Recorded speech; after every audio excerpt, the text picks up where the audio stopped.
Hi YouTube, I've been going on a rant for a bit. I'm sorry you missed it about myths in miniature painting. We've talked about using black and white on the stream. We've talked about using airbrushes. Just the end result is what matters. What we're going to talk about on the stream today, what I wanted to talk about, is when the heck did washes become like cheating or bad? Okay. Knowing when to use a tool and what it's good at is really important, right? Getting the end result. So we have this little scout here today. Okay. Oh man, decals. All right, here, one more rant. Dude, I love a good decal if it's done well. So here's the thing. Did you guys know that Albert Moretto Font's Slayer Sword winning piece, that the book text, like the book, the text of the book, the wizard's book, is done with a decal? Oh my god. Oh, what? But the crazy thing is, so many people were asking, how did he paint it so crisp? Because they just assumed that a guy as good as Albert at painting would never stoop so far as to use a decal on his model. Like, what? Who cares? As long as it looks good, right?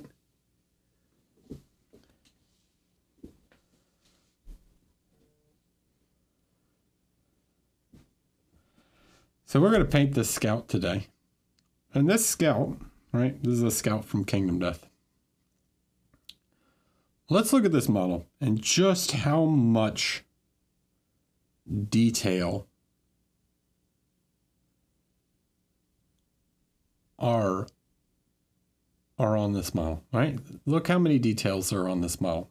It's covered, like the stone face cape, the like wrap thing on the backpack here. We got the leather satchel thing, right?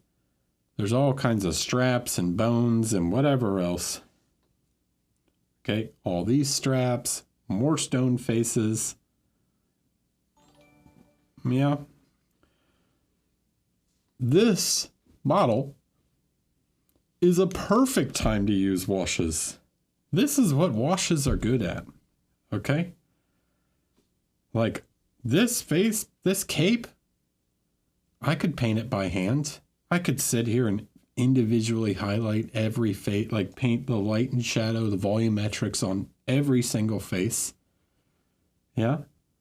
But man, it would take so much longer than just like applying a wash and then adding some highlights back in. Okay.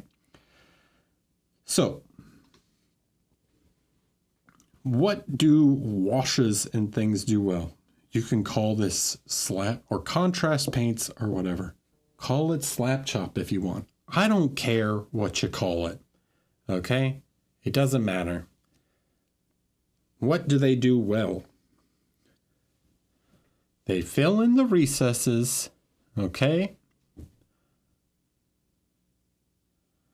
They fill in the recesses and simulate the occlusion shadows that we would normally paint, okay?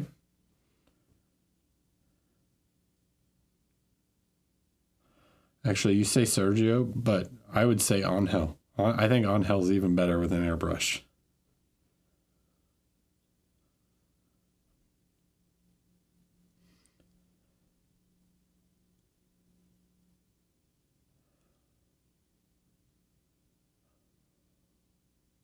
So, do you know what I mean when I say occlusion shadows? Occlusion shadows are the shadows in between elements. Yeah, it's like the shadows in between my fingers are recesses. They exist, right?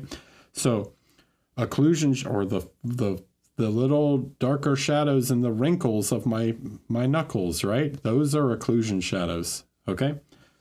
They exist, right? So what this is basically going to do with a combination of the Zenithal, yeah, we did a Zenithal prime, which gives us some volumetrics, okay? A combination of the Zenithal plus adding the occlusion shadows with a wash will give us a nice base that we can then apply highlights to and create basically the same result. Yeah. And the result is what we care about. Wait, what have I missed? Are washes a bad thing now? Will I go to jail? Yep, straight to jail. Use wash, straight to mini painter jail. Spaceman Scooter, thanks for the prime and the follow also. Brutal Burrito, I'm sorry if I missed you. Yeah. So the whole argument is ridiculous. I find it all very silly, but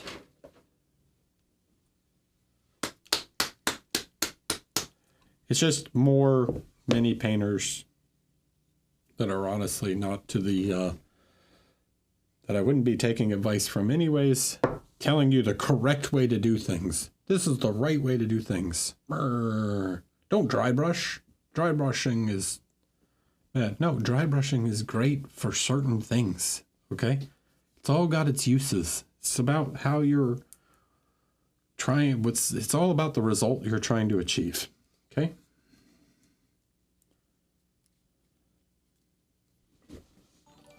Hinsmo 4? Hello.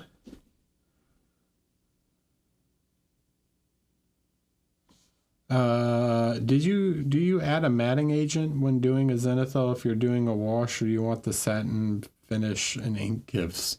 I don't think it matters that much. So anyways, this is express medium.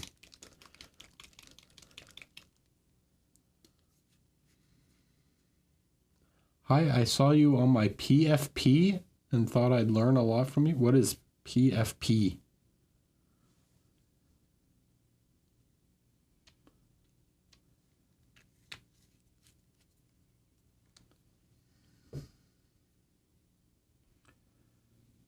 So let's take some color here, yeah? I could use this, but this is a little too turquoisey for me. So I might just mix my own.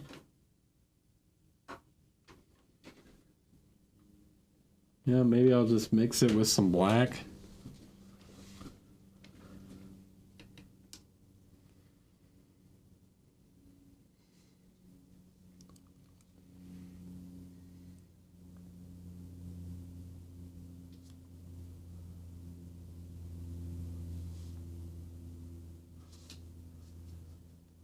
Look, we can make our own wash.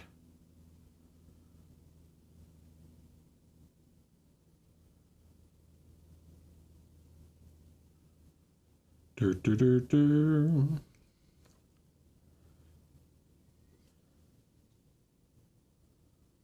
the suggestion page. Well, welcome in. Okay. Might add a little bit more water to it. We're going to use this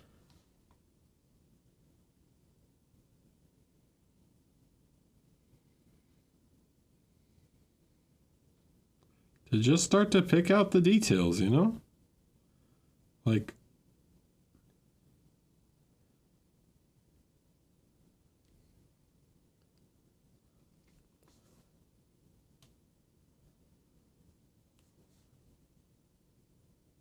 just don't use the I don't have any problem with vortex shakers. I just don't use one because I need the exercise.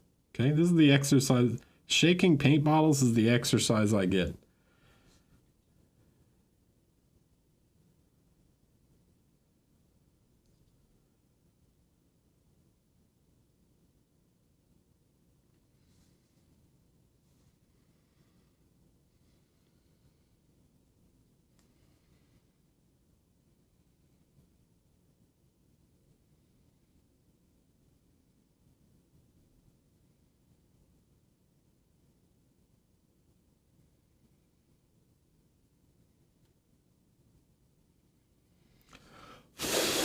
And I get rid of bubbles.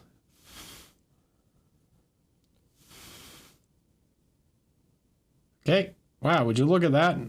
I just added nice occlusion shadows to all these faces.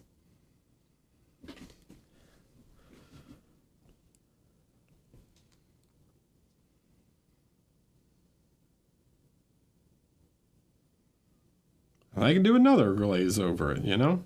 Like right now, the Zenithal created no, like look at the difference between the backpack or the cloak, right? And I can pull some of this off if it's too heavy, right?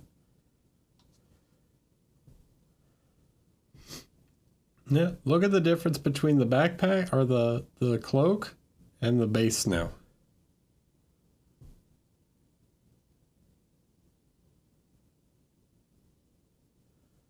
Elvish Oatmeal. Welcome to the stream.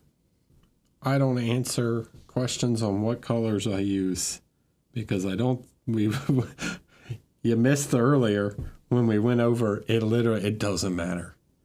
When you learn to mix, the exact colors don't matter, but you have to understand the properties of the paint.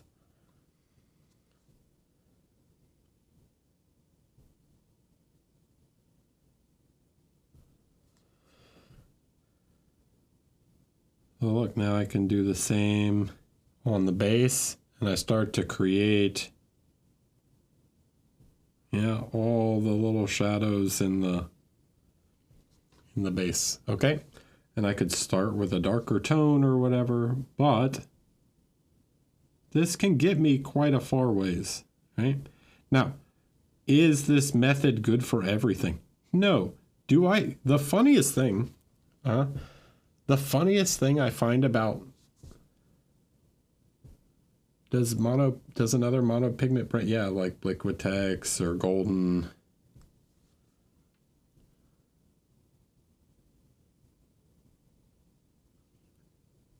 Right, it's fine. By the way, all acrylic paint, well, not all, I don't want to say all acrylic base. All water-based acrylics can be mixed with each other. Doesn't matter what paint brand they are, okay? I've got some Mini Color, I've got Vallejo, I've got P3, I've got Citadel, I got it all, okay? It doesn't matter. Okay. Now, this is to show, does this method work for everything? No. Okay. And what I find so funny about contrast, like the contrast paint range, is the number one thing they show contrast paints on is Space Marines.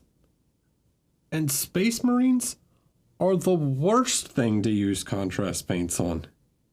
Like, they are the last models that I would want to use contrast paints on because they're way too volumetric, right? There's not a lot of like small crevices and things. Not like a Tyranid, for example, is great for contrast paints. I would, in fact, if you guys have watched the Tyranid Ravener video, like, they're fantastic. Like, that's the best stuff to use that on, right? But so a figure like this that is covered in details, right?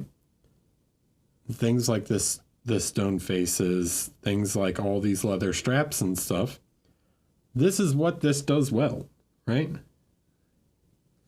So you need to understand the tools and what the benefits of them are, right?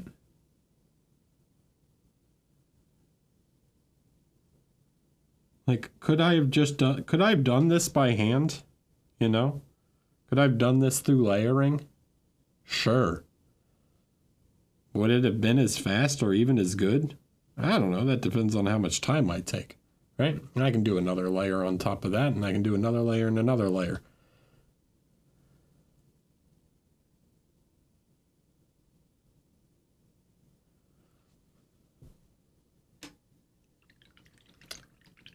Hi, Matt.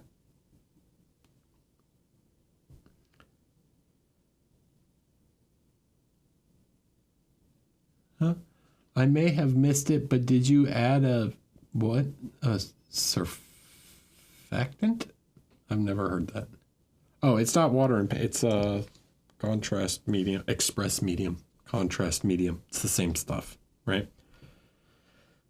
It's like a flow improver. It makes it, yeah.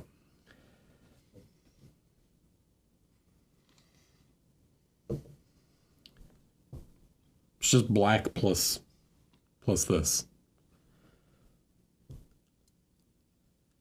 Okay, and is this as dark as I want? No.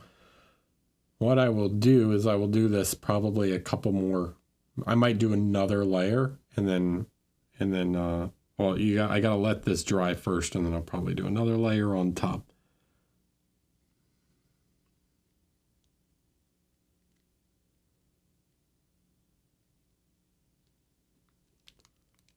Never heard the word surfactant before. New word today. Learned a new word. Okay, so the point is knowing when to use the tool, right? When is it useful? Can you do it the hard way? Yes. Why make your life harder? Okay, so let's do the little pouch, right? Okay, cool. What do we have? I pulled it out earlier. Wood grain. I like this. It's like an ink. Okay. It's like a nice clogged brown ink. Come on.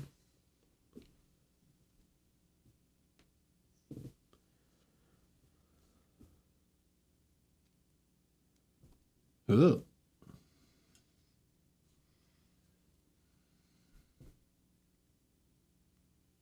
Okay.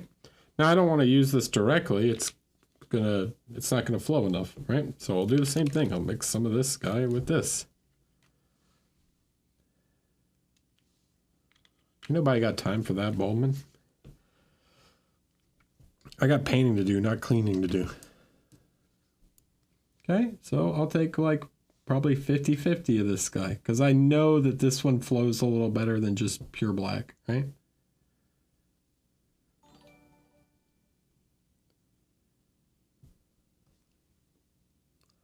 Add some water. And look. Maybe I need a little more brown, because I'm checking the coverage, right? Seeing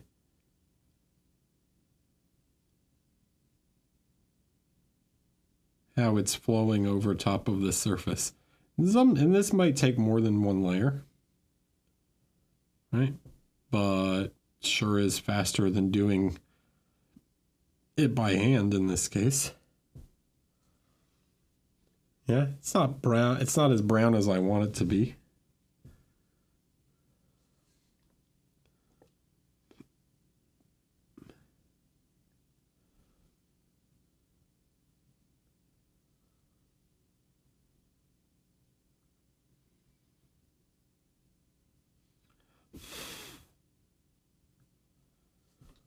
Okay, so like it's a start, right? It starts to pick out all those details and stuff.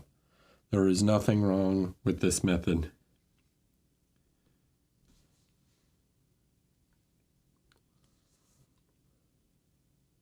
Don't be painting gatekeepers.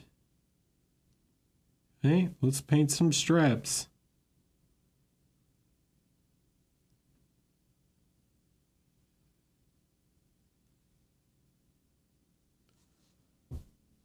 It is a Kingdom Death miniature, yeah. It is one of the scouts.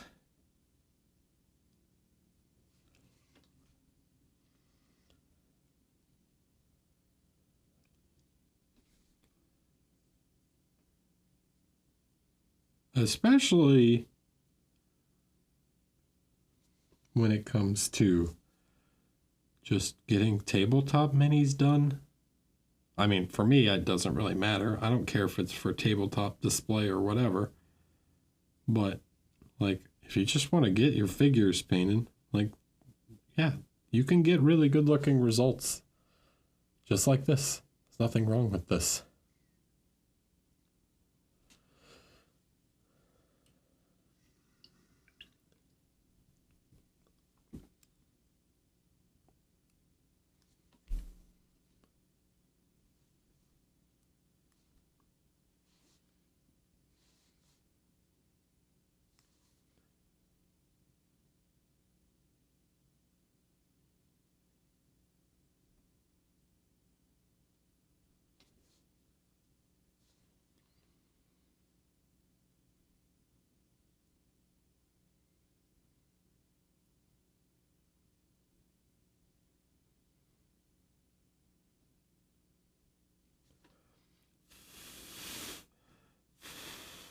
You guys picking up what I'm putting down?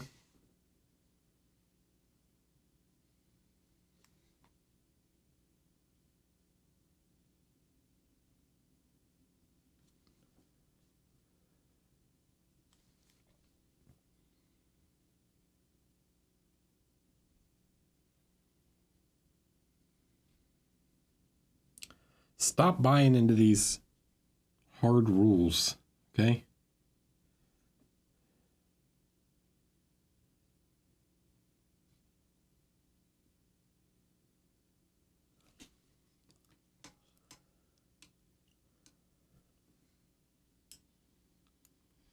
Give me some others. You guys got any more? Got any other painting myths?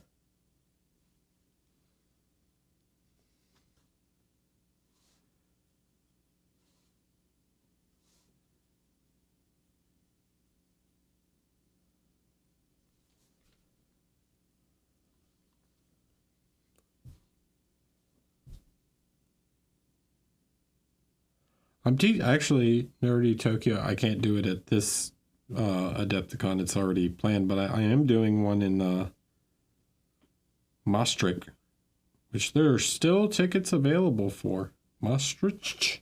I don't know how to say that. Sorry. Sorry, Dutch people.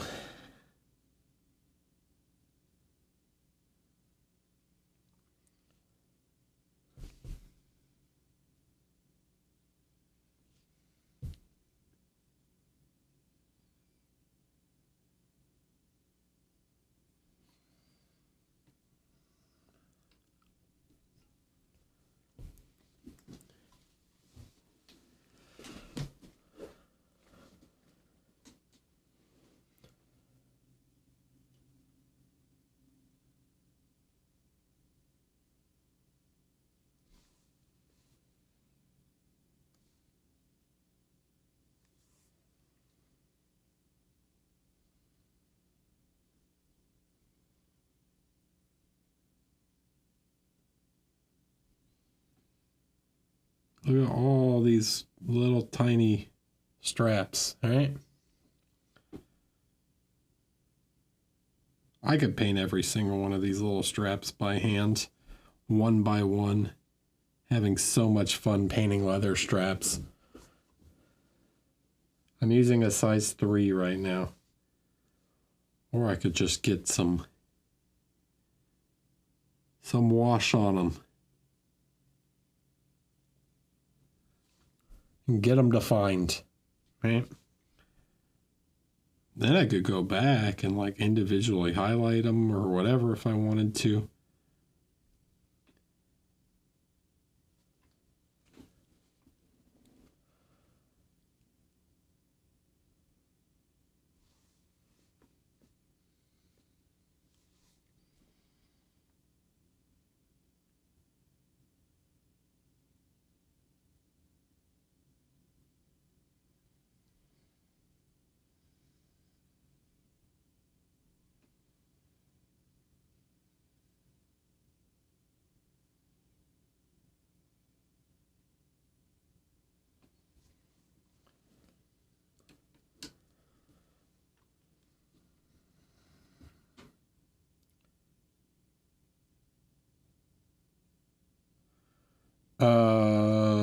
No, yeah, the tiny brush thing.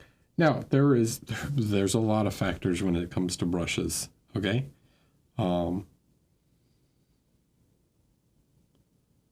Like, not just point, but sometimes stiffness can matter a lot too. Like how stiff the brush is can make a big difference. So there's a lot that goes into like the size and type of brush that you like. I like a size 3 for general purposes. It's got a nice well in it, so it doesn't run out of paint too fast. But yeah, you certainly don't need to paint with tiny brushes. I don't really feel like I see people say that much. Like, oh, no, why are you using such a big brush? Like, meh. I don't see that so often. NMM, TMM, TMM, NMM. That's just a stylistic thing. And now I will say that people who say that, like, NMM doesn't work because it's not realistic. Like, it only works from one angle. Those people are just wrong.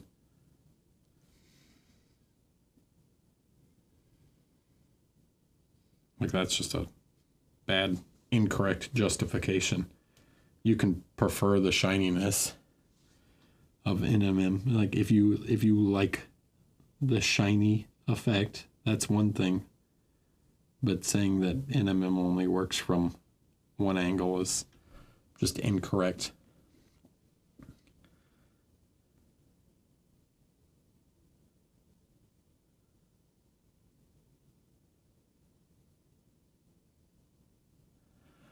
Was somebody asking about Zenithal?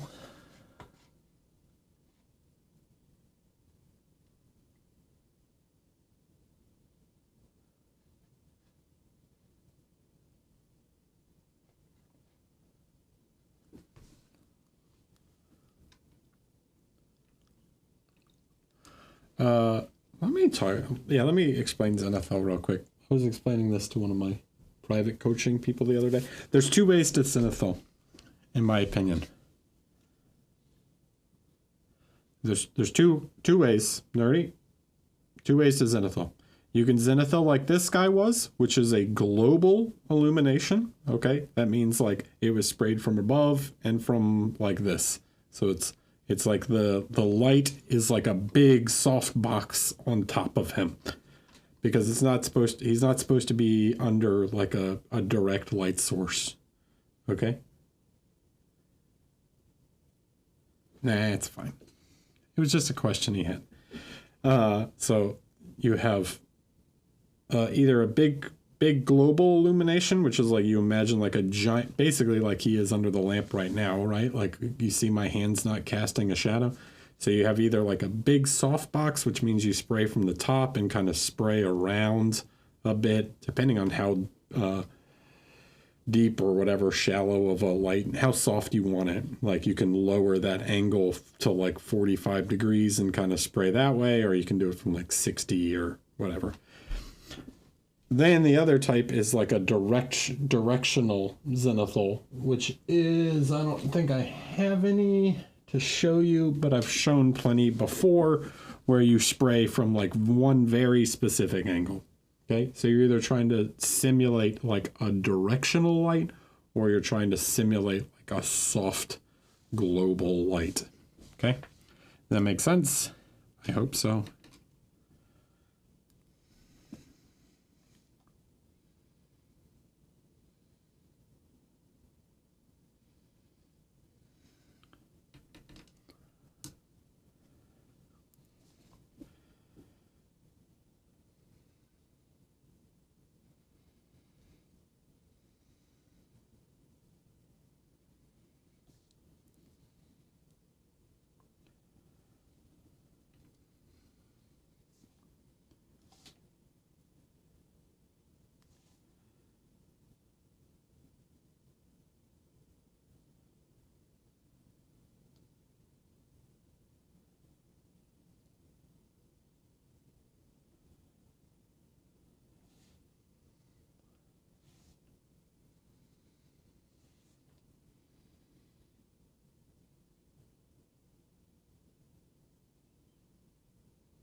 moment it's called Dovesman 2-in-1. There you go. That one's for free. Shampoo and conditioner.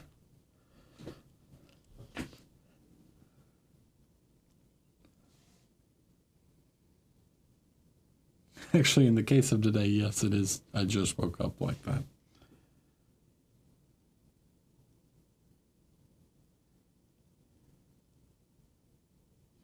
This is what I'm talking about. Be efficient, guys. 2-in-1. Huh?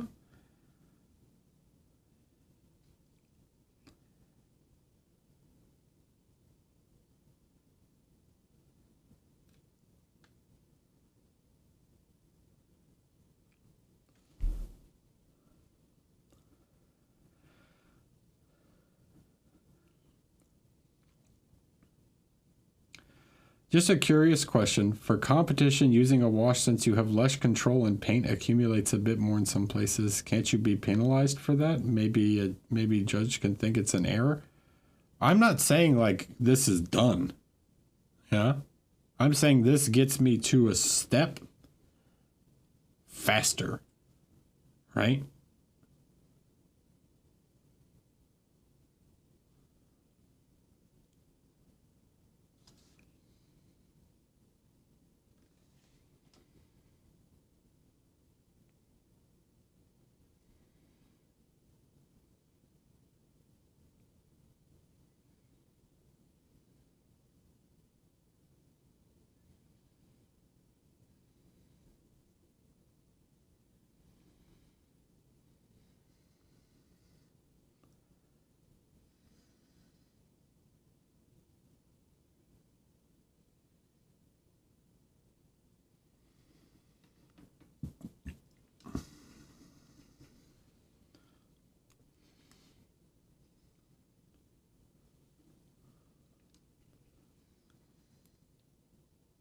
That's still wet. Oh. No? Okay.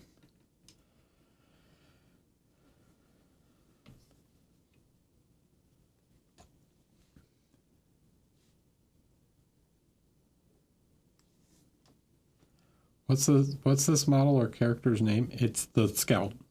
It's just Scouts of Death. There's a Scout of Death male. There's a female one also. I'll bring up the female one later when I go down to take a break. Shortly, probably. I'll grab the female version of the model.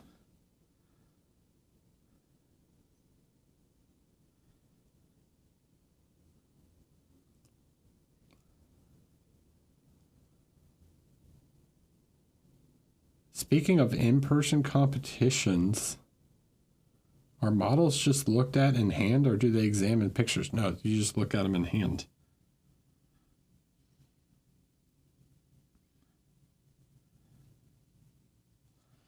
So are washes better? No. So are washes better as laying down foundation? When I've used them, it's more towards the end of my painting, and I've become apprehensive to use them because I've not been happy with the result or felt it ruined my work. That depends on what you're trying to do. The point I'm trying to make is that you have to know when to use them. They're not good at everything, all right? Like you can't just generally apply them to everything. They're good at things like this where you have these sorts of like heavily textured high detail areas where you're trying to introduce all these little shadows in between everything, right? To make all these little faces pop out.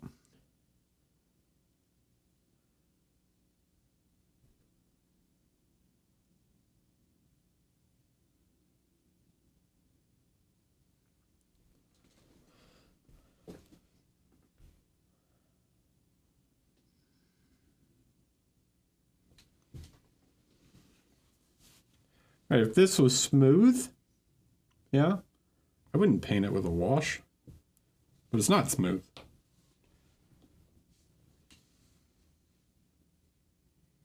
like a canvas wrap thing, you know?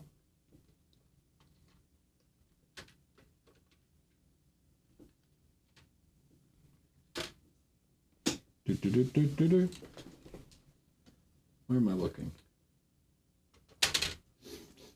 I want a color. You're in the wrong section.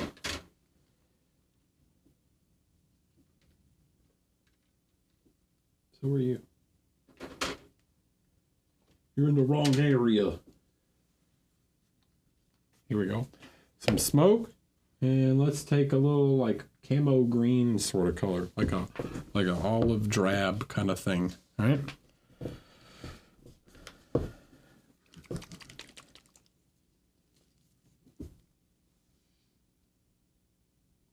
Oh, that was a lot.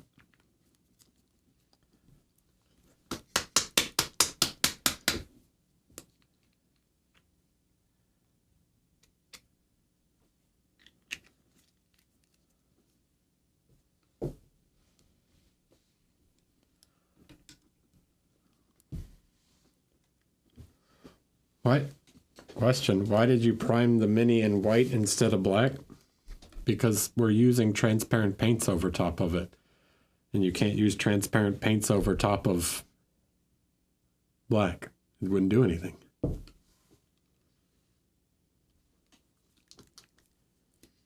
And it's not just, if you look underneath,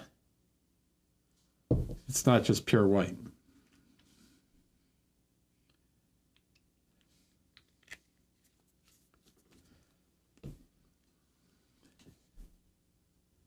So let's mix up a little color here. We'll get like a nice baby poop brown.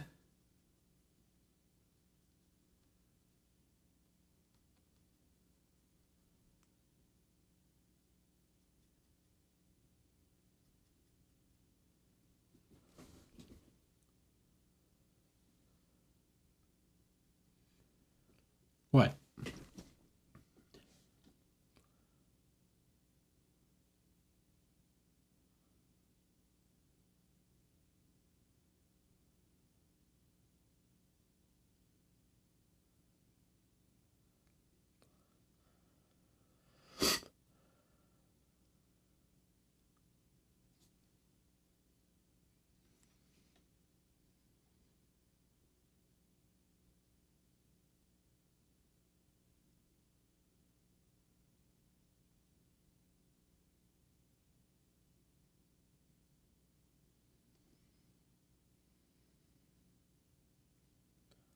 They would start to pick out all those little folds and stuff.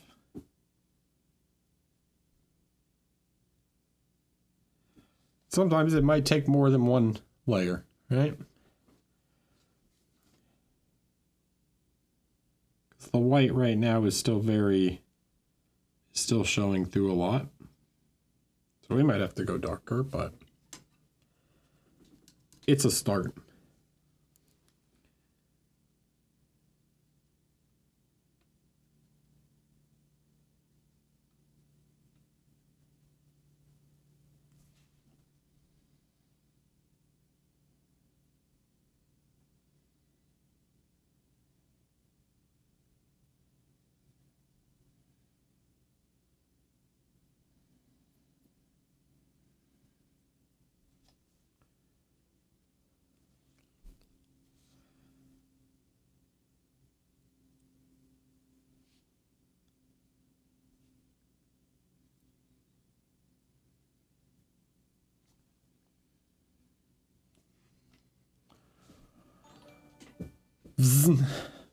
Hobby Workshop, F&Z. Hello, welcome.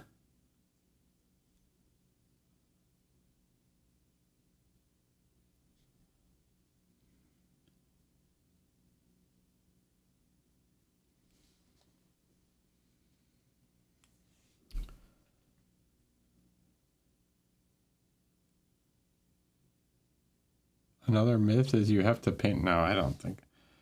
It's your minis, you paint them your way. Who says you got to paint a mini a certain way?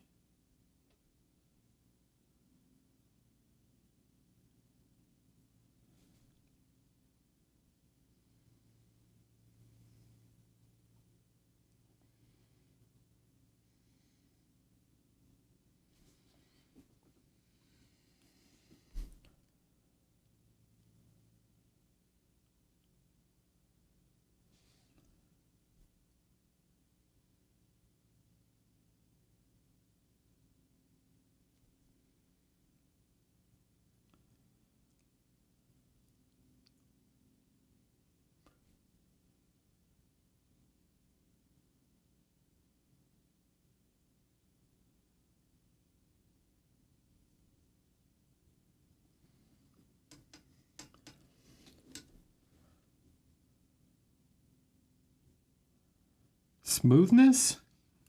Is this a myth? I don't know. What about smoothness?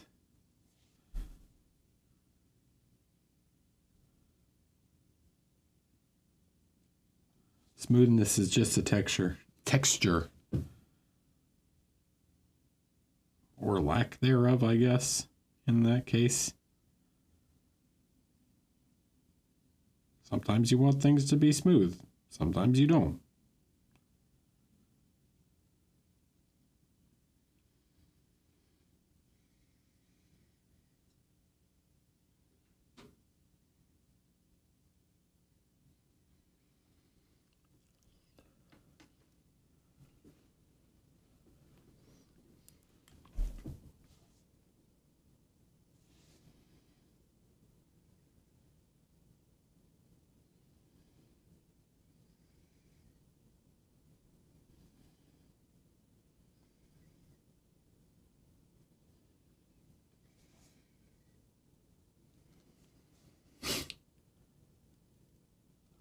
Let's get to the real question. Is it true if you don't use it, you lose it?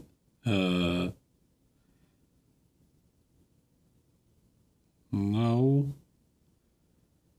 Maybe slightly.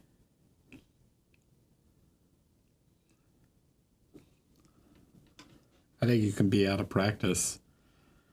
But I don't think you tend to lose the knowledge that you gain. Arachius Meyer, hello, thank you for the raid. Hi, welcome in. How are you doing?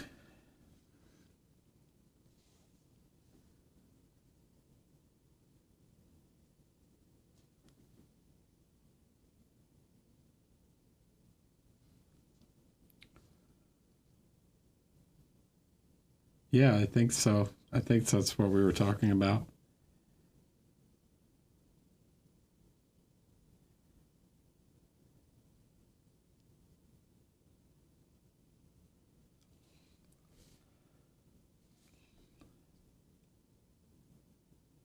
What else will we be talking about?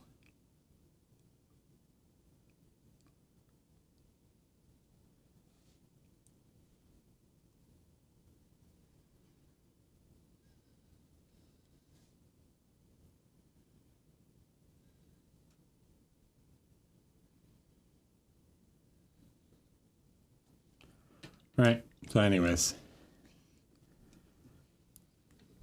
This might take one more layer, right? But that gets us most of the way there, and then we can go back in with a couple highlights here and there, and, you know, it's a pretty decent looking little satchel.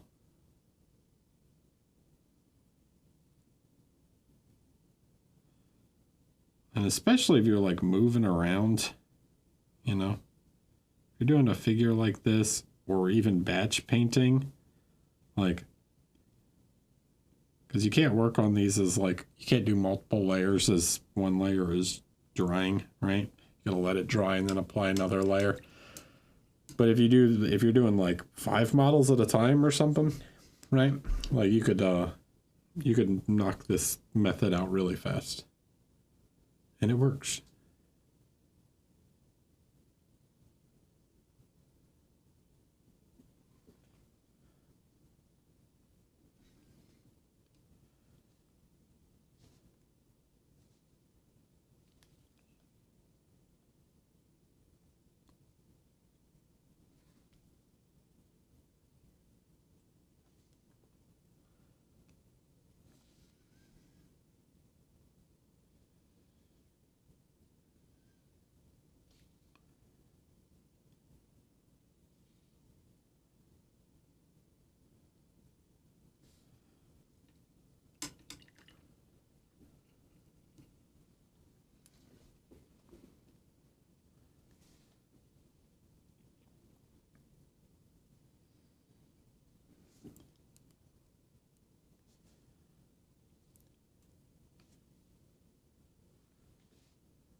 Any questions? Questions, comments, concerns? Eric, I think you're full of it.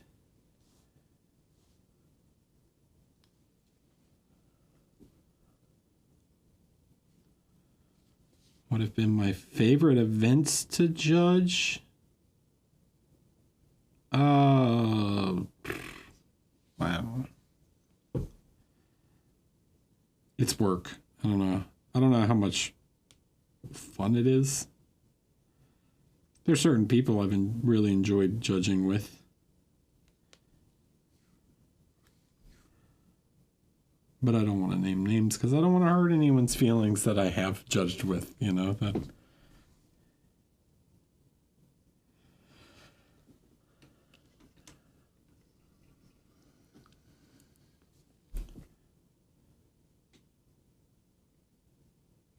You didn't say me.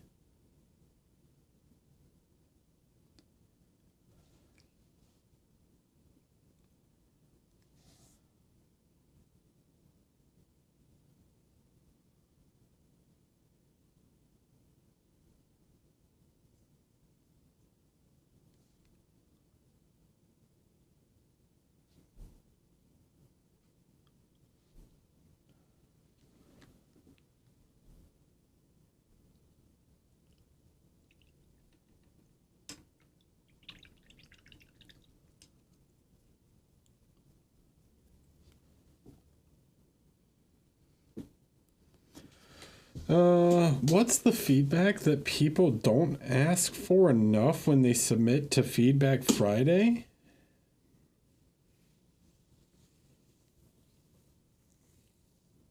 I don't know. I'd have to think on that one more. Are there any tips that you think most people don't know or are more obscure?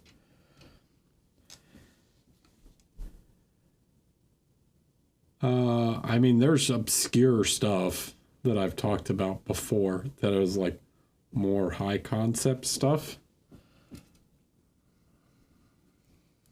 I think a lot of the miniature painting community tends to be focused on very certain, like very specific aspects. And it's probably because it's easier for, I'm not necessarily saying in-person teachers, but I think it's often much easier to explain a technique than it is to explain a principle or concept.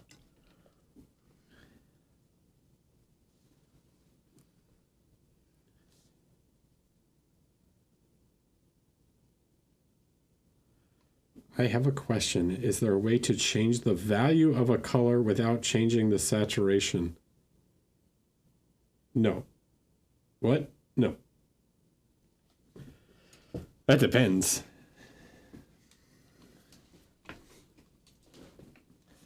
Like, you want to change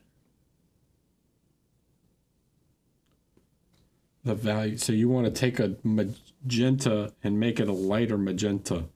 Saturation is difficult because saturation is also how we see things in context. So let's take this magenta, for example, right? We got the magenta on the palette right here.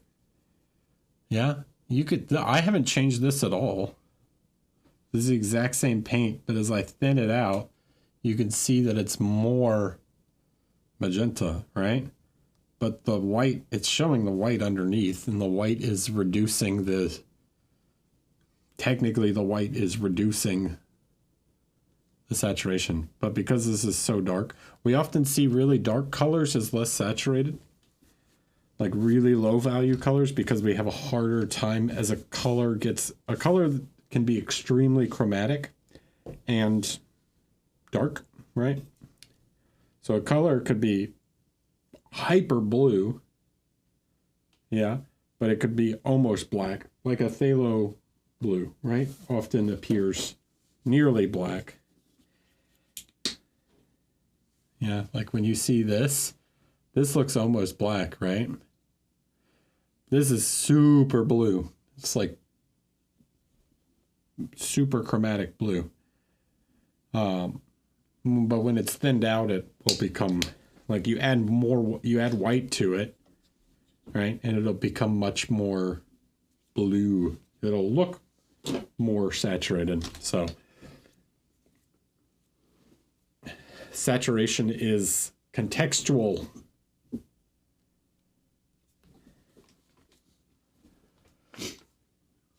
Chroma is how something actually is.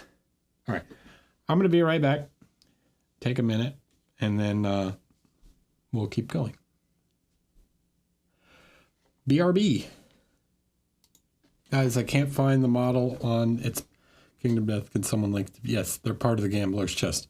Speaking of the model, this is the female scalp, by the way.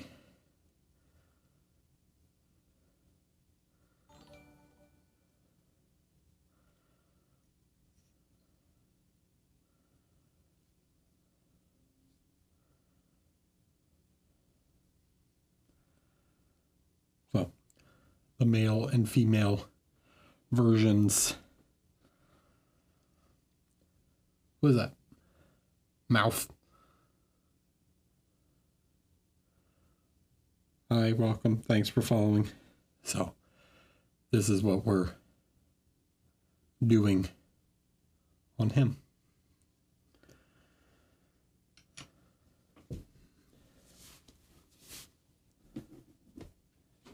So when do washes not work great, right? So we want to paint his legs. Yeah, he's got his thighs out. Yeah. Well, here's probably where we want to use, we just want to paint volumetrically, right?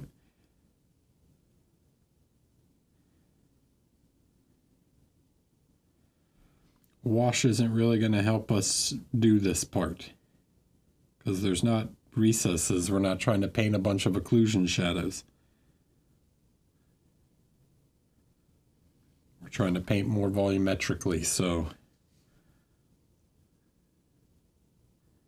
something like this, you just paint normal, whatever, in layers, right? Blocking in the shapes.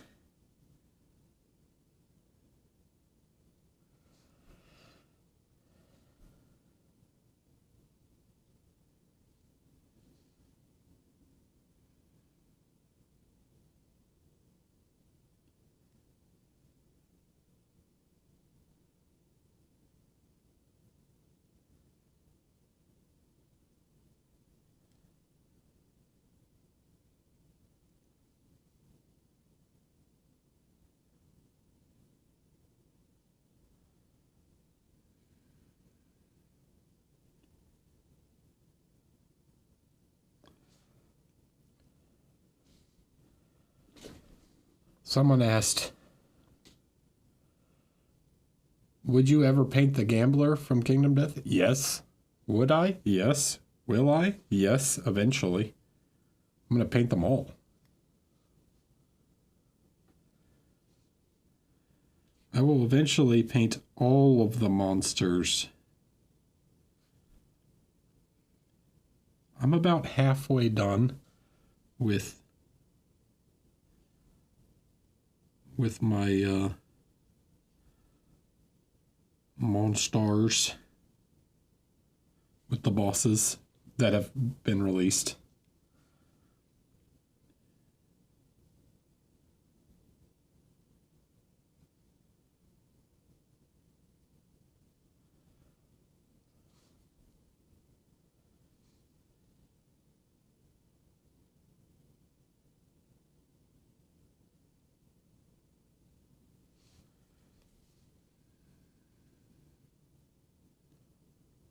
Will I ever paint the Gambler on stream? Not until they change nudity policy again.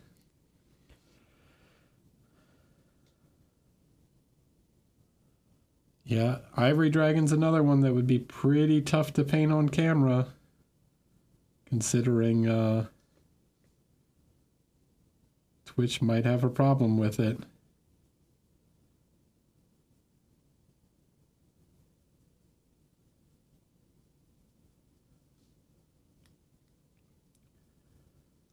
Did I ever finish Atlas? No, he's not quite done. I'll show him to you in just a second. He's sitting right across from me. Give me just a second to apply a little layer, and I will show you where Atlas is at. I had to travel, so I wasn't able to quite get him finished. But he's close.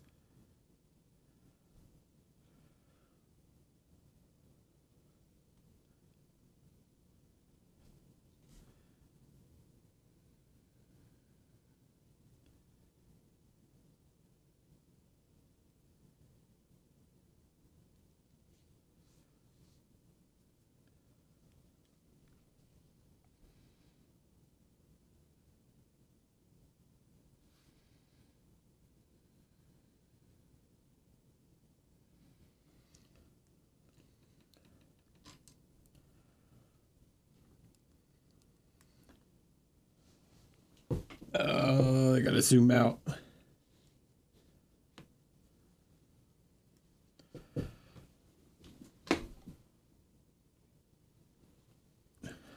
Atlas. Here's our boy.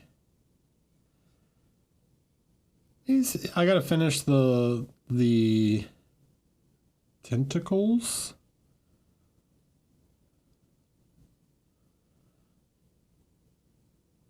And the smoke. But here's the bag. The bag of babies.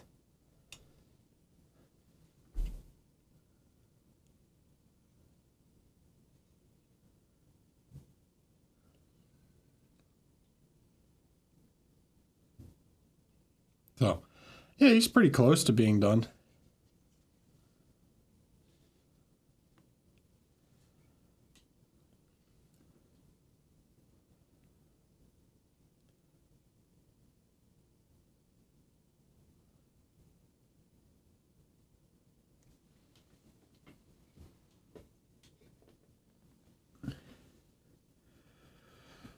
Saturation is one of the things that hasn't quite fully clicked for me. Is the ideal time to saturate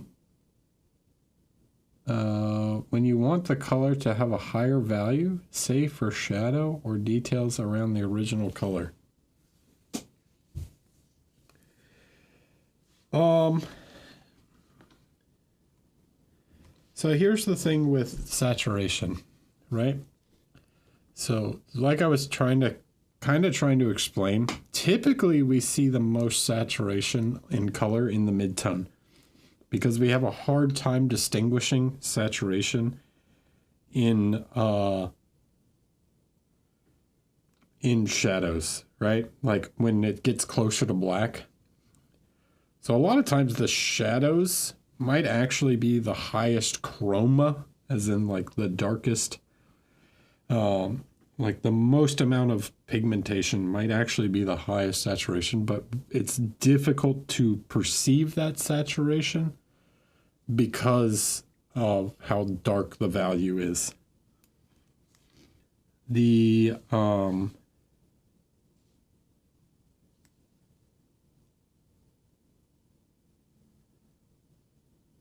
So there isn't a right and wrong answer here. It's more about perception.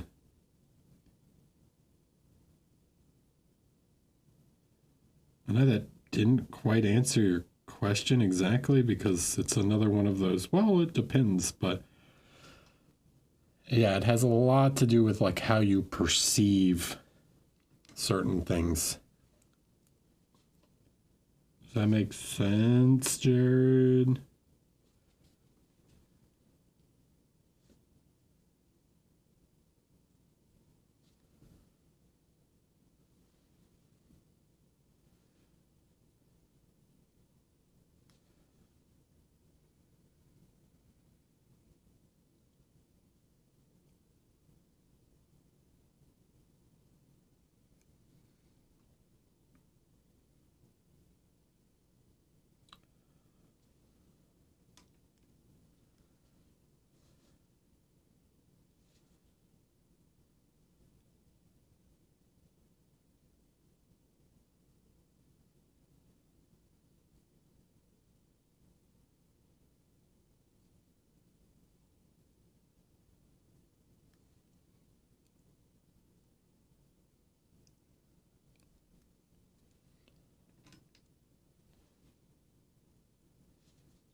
I'm just darkening the base down a little bit more. Oh, I'll add highlights and stuff to these faces later.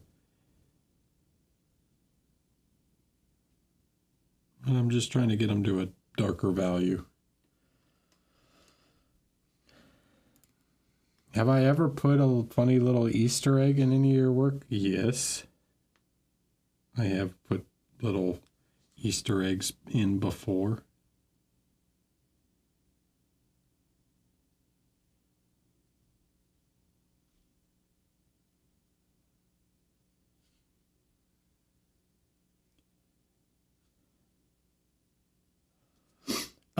I can tell you one.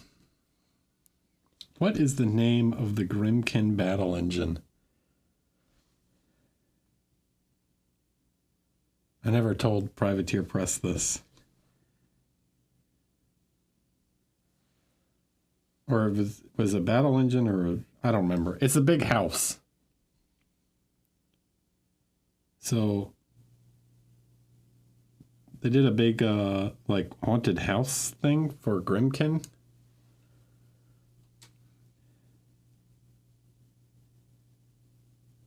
It's a faction for War Machine and Hordes.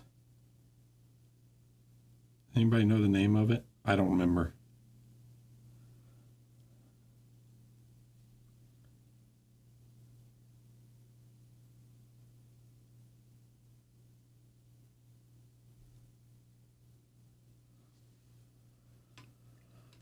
So the I can look it up.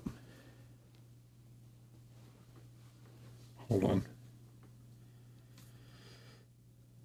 I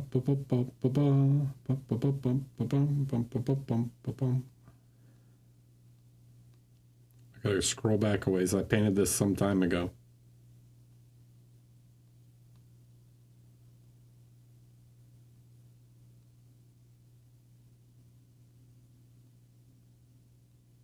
This thing.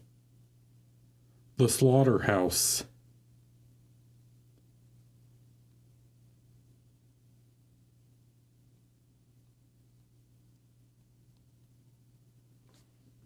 This thing.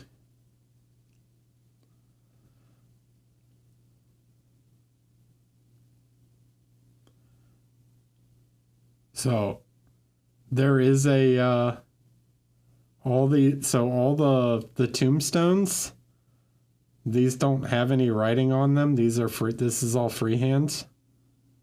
And the runes are based on like runes in the game. And if you translate all the runes on each one of these gravestones, it's the initials of all the previous box art painters for Privateer Press. So like Matt DiPietro and Meg Maples and Dallas Kemp all have tombstones on the box art.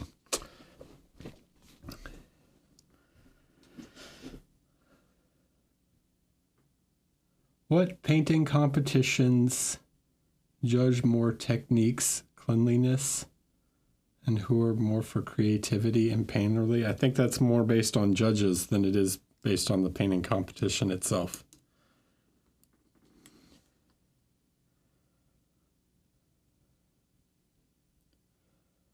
So yeah, I've done some stuff like that before. That's not the only one, but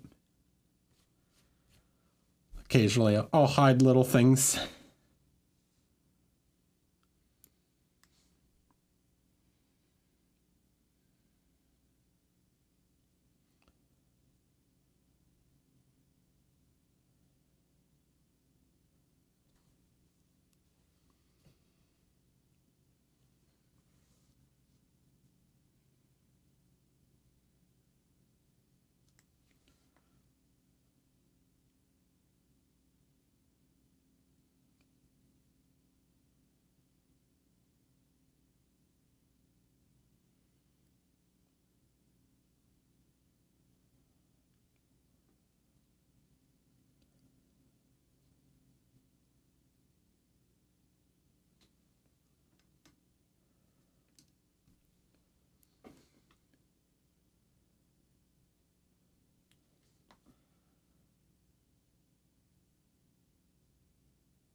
I've also painted certain characters, like certain box arts, as like homages to certain characters.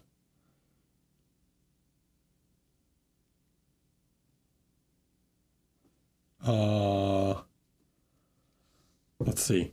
What is his name? He was from the Chimera Tenebra Kickstarter.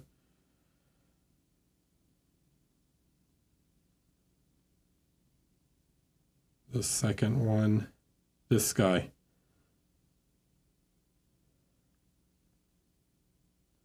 Can you guess who he's supposed to be? Who could this guy's face possibly be based on?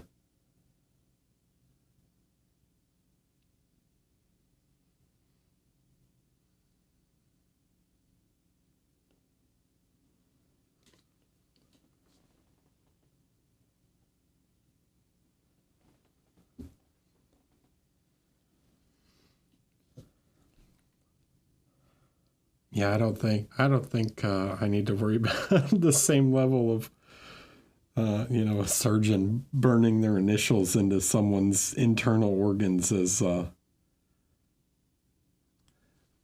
as painting some initials on some gravestones. I think I'll be all right. Yeah, he's based on Uther.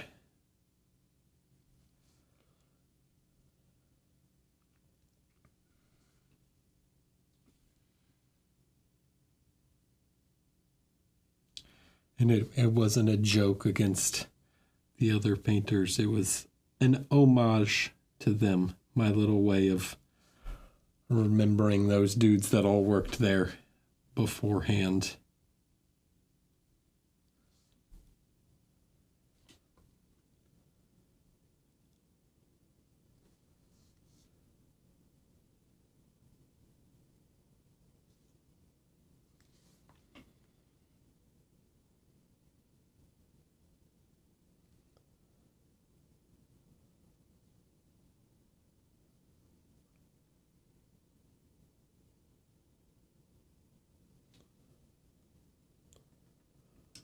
How do you get such a smooth finish on your models? I always feel like no matter how much I thin my paint, it doesn't look smooth. I'm not even thinning, dude.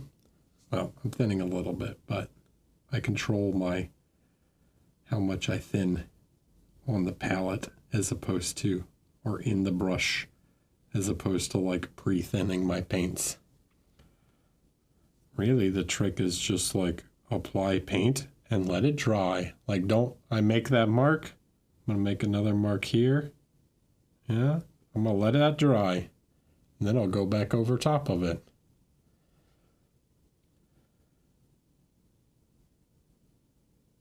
A lot of you have a tendency to overwork the paint.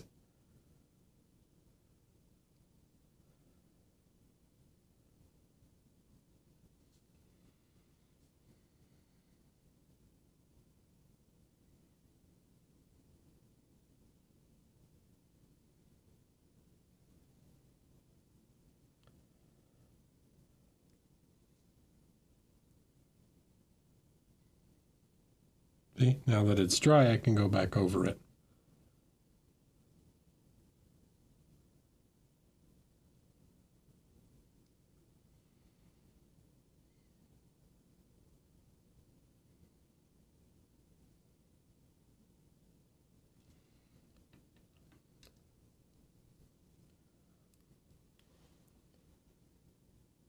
And don't overwork your paint.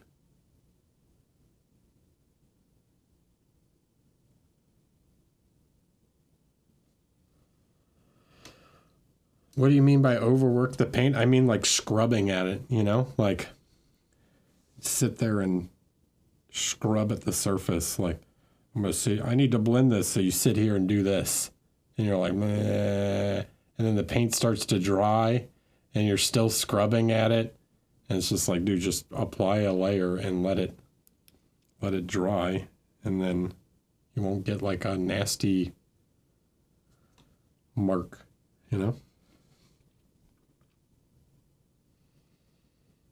It's how you get paint buildup.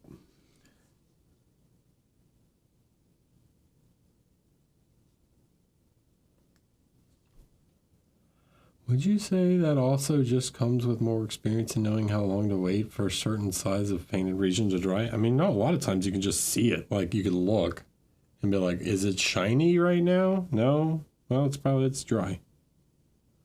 Right? Does it look wet?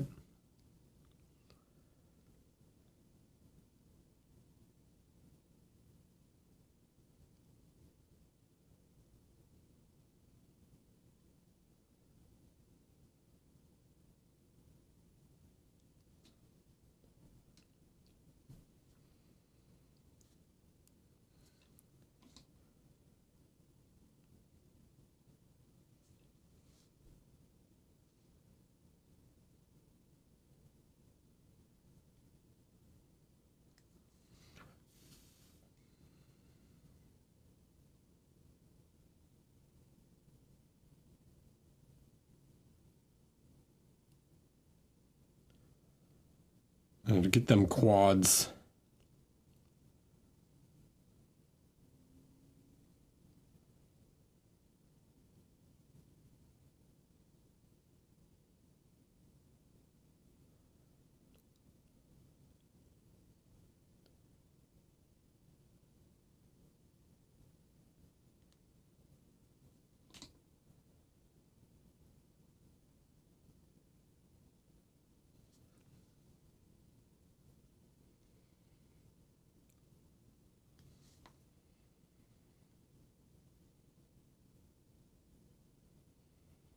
See the pack this guy's carrying? He's carrying like 10 weapons, dude. This guy would definitely have some beefy quads.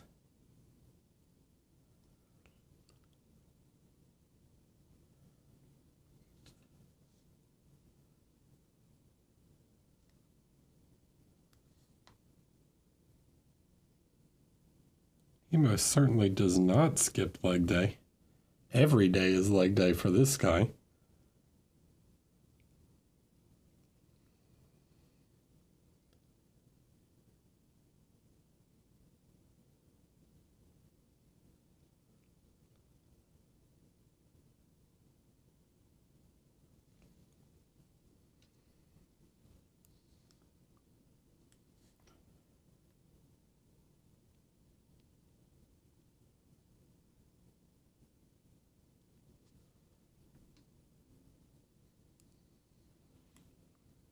How do you stop that chalky look that can happen? I just told you. You got to just let it dry, man.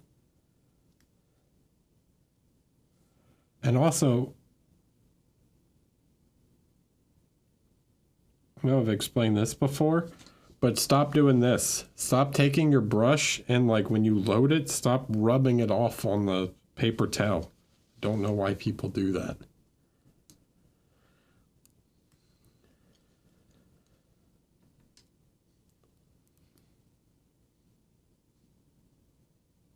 Like, they load the brush and then they unload all the water. Like, what is the point of thinning your paints and then removing all the water from the thin paint by rubbing it on a paper towel? That's some counterproductive stuff right there.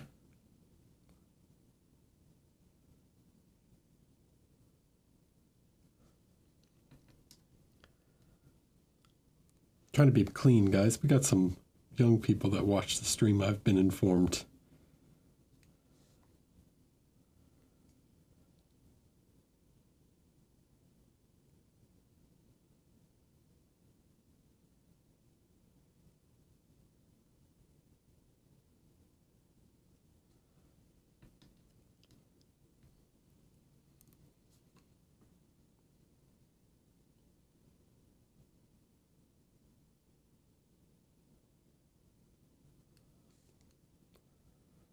There is, again, what did I say at the beginning of the stream?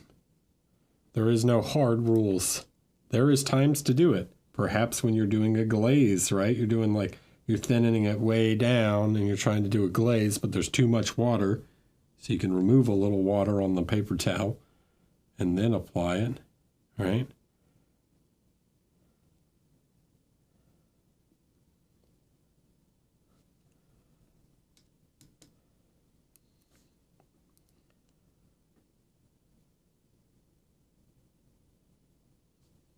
Only us just speaks in absolutes or something, you know, whatever.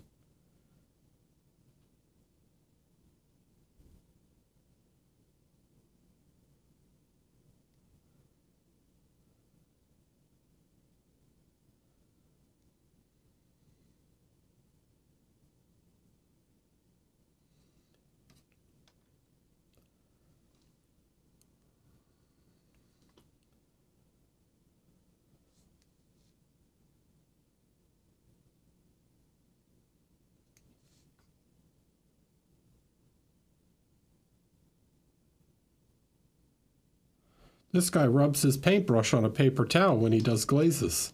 Okay, when he does glazes. Doesn't mean he does it when he does layering.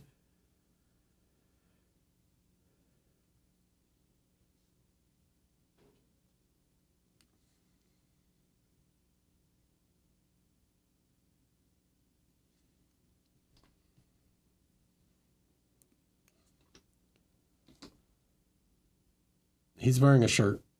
He's got a shirt on.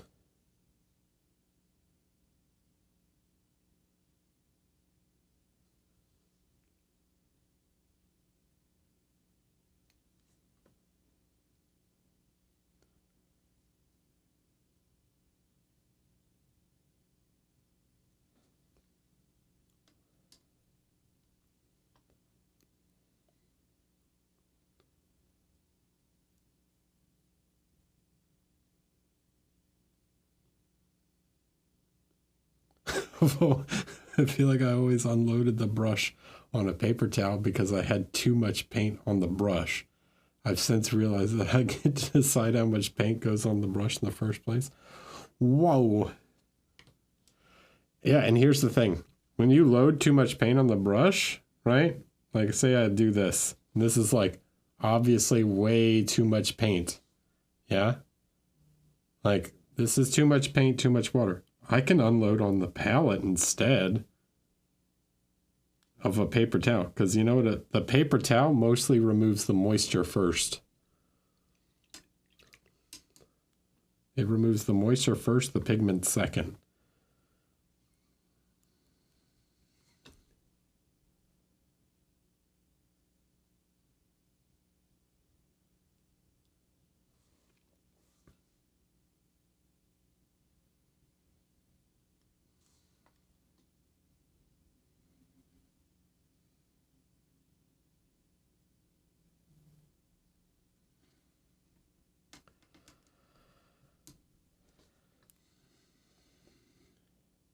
I need to pick a color for the inside of his cloak. Dadnade, hello. Thanks for following. Let's give him a... I think we're going to go with like a dark red for the inside of the cape.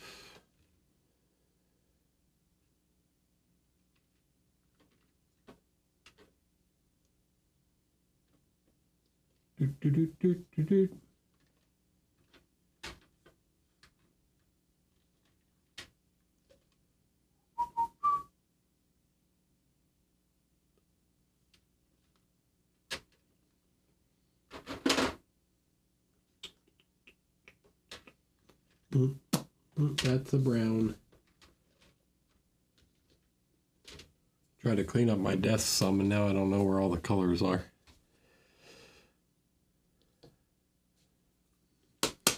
Whatever, we can use this. It's fine. Good night. Have a good evening.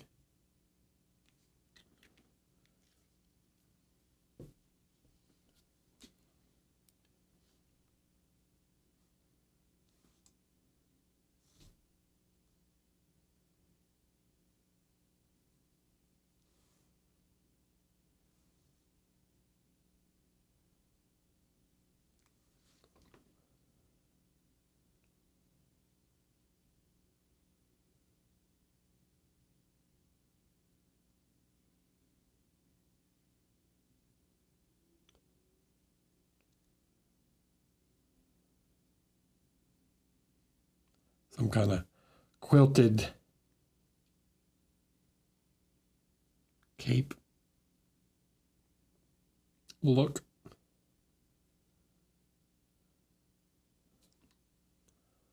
Hi, Doms.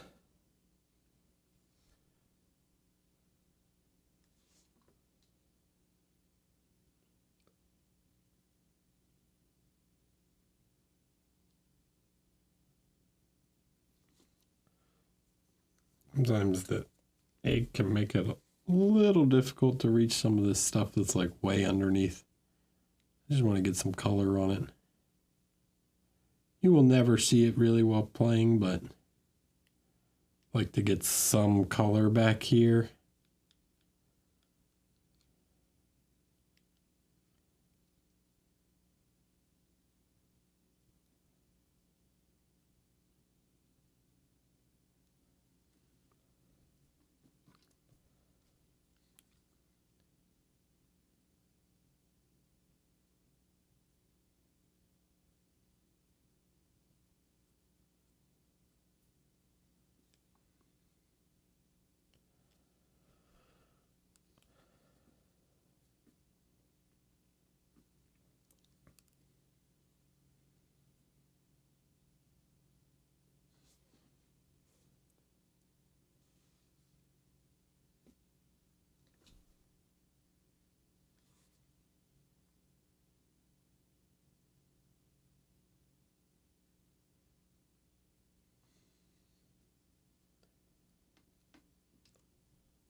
Yeah, you like the Black Knight? He's my favorite KDM model. Which egg size are you using? This is the Goose.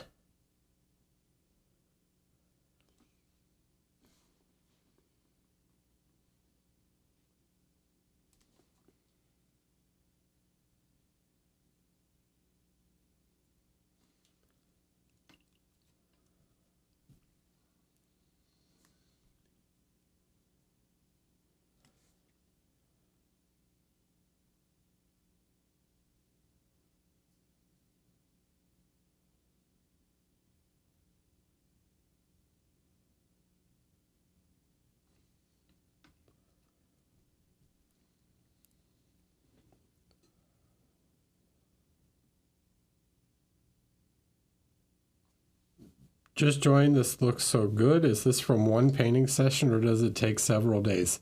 This has taken 2 hours.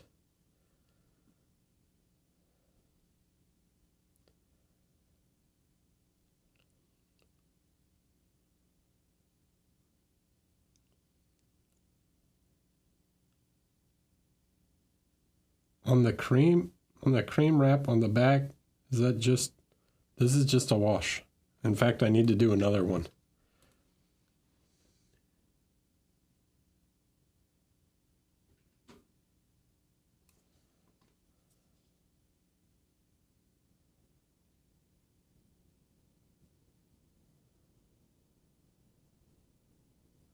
Majority of this figure, other than the skin, is just been washes.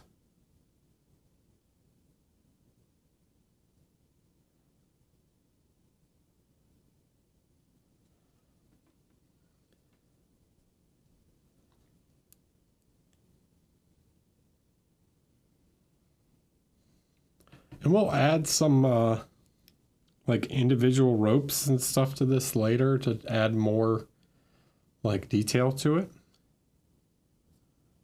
Seems like there might be some like individual ties.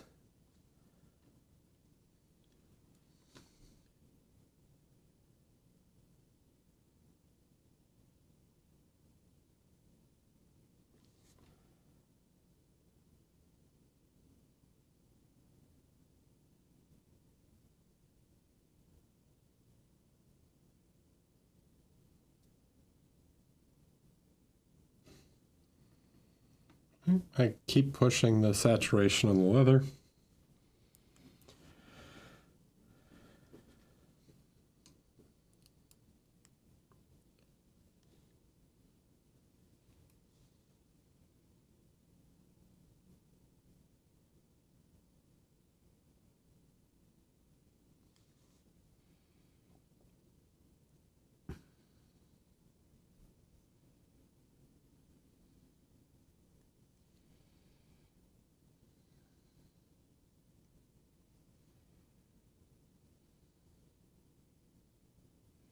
the vermin belly boots.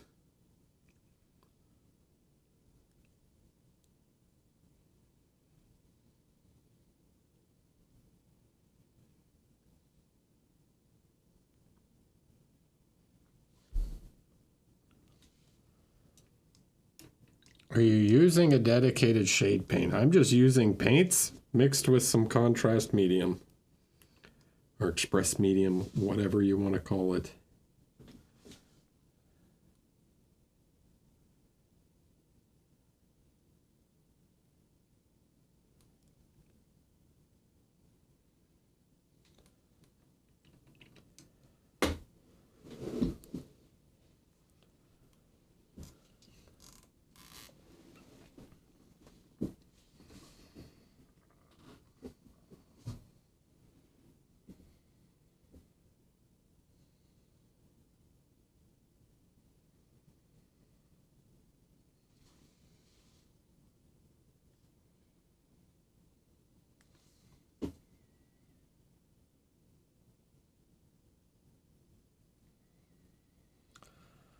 Plastic white, the heavy line. Yeah, I don't know if he ever gets a plastic version, it'll probably be like in a vignette or like Survivors of Death or something, and they'll probably change his design, because typically they'll do that where they'll take the generics and they'll give them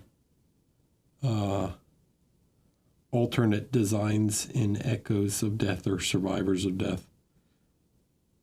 And they tend to make them look more fitting to items that you can get in-game.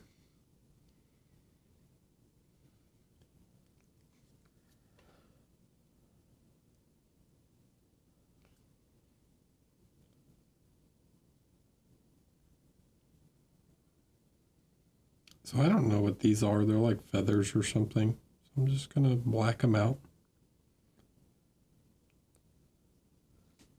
When in doubt.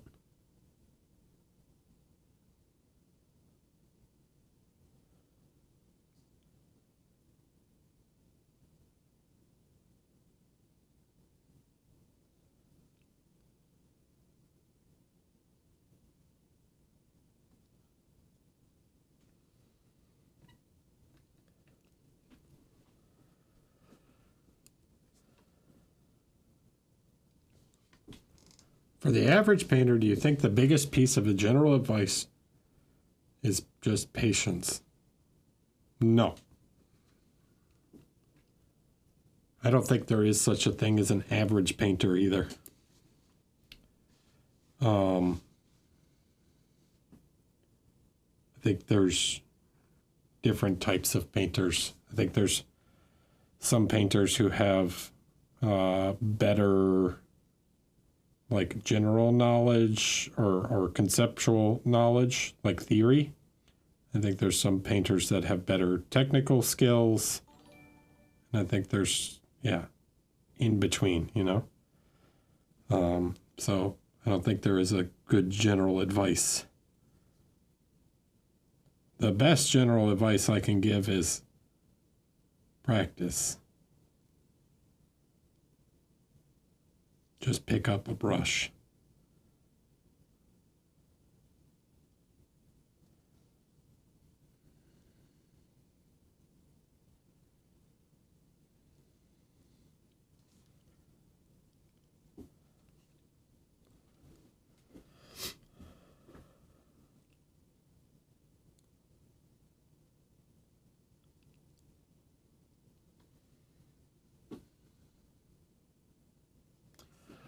Goblin Dog Pile, hello.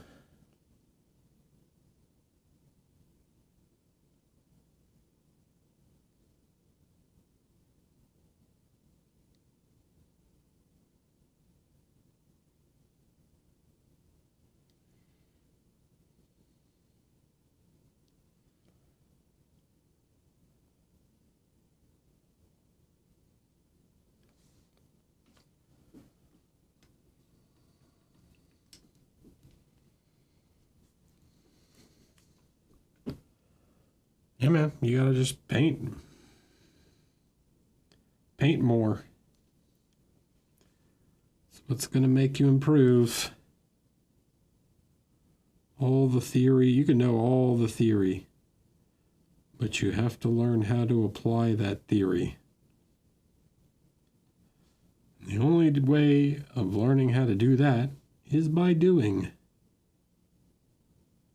And the only way to do is to start.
You know, yeah, guys know what I mean?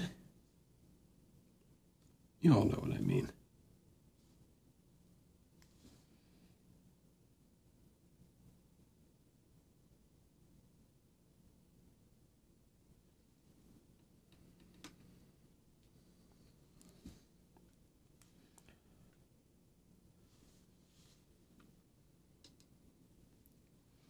My viewers are the best.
Okay.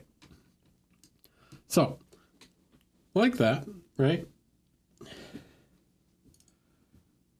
Obviously, she's much more detailed and further along. But it gives you the sort of general idea of like what we're going for, right? So now, right, this gives me a rough start, but then I would have to now go back and like add some highlights and start to detail some of this stuff, right? So it's like, this is, and you could stop here. Like you could paint the base rim and be like, you know what? This is done. But, you know, you'd have to paint this part, but you could theoretically just be like, yeah, this is all I needed to do. This is as far as I need to go. I'm going to stop here. But you could go further. All right, you could start like highlighting everything and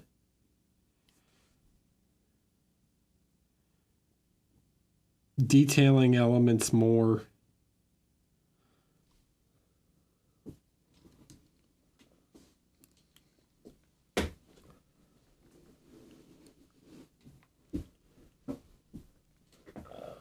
I feel like I want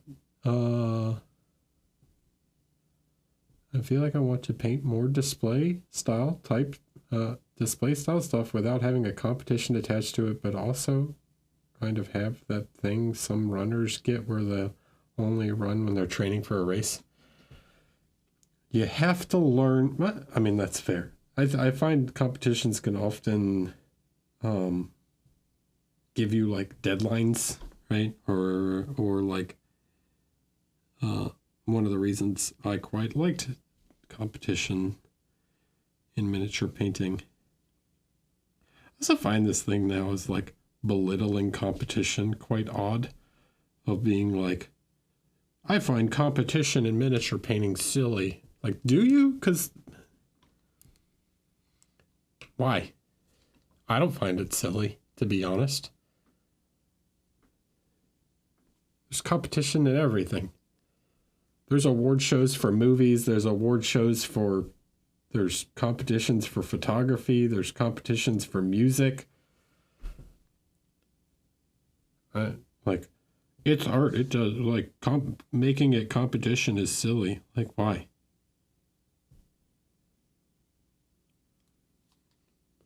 Okay, it's not athletics where you have like points and scoring and there's like hard rules, but we have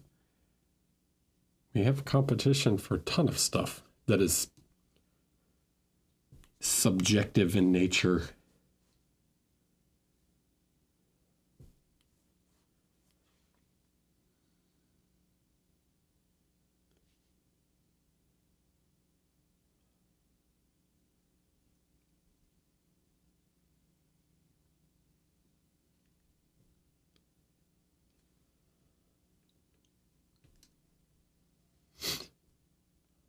Yeah, there's cooking competitions, there's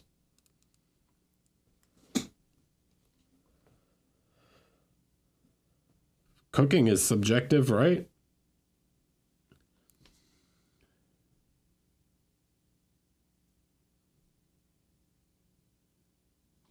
Isn't just getting a Michelin star basically a competition?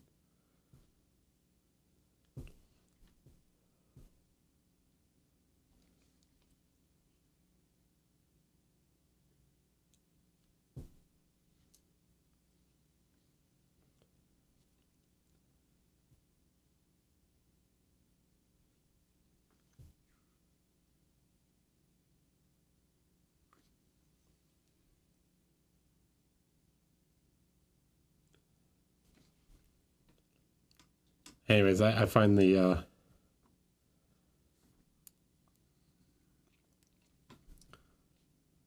I find the, like, how do I want to put this, or what do I want to call it? The, like, trying to belittle or whatever the competition aspect of painting, like, oh, it's art. It doesn't need whatever, maybe not, but we do it anyways. So, and competition it's not snobbery, right? I don't want to call it's not snobbery.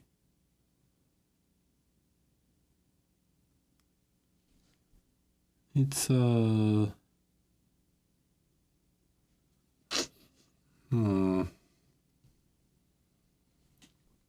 I don't know what to refer to it as.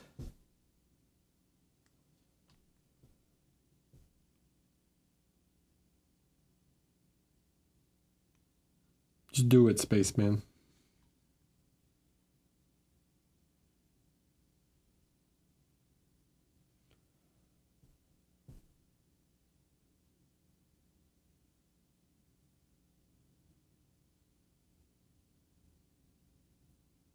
Yeah.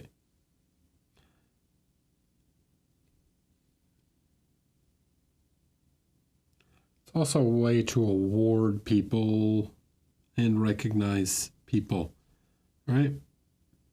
Would we prefer to just call it an award show, you know?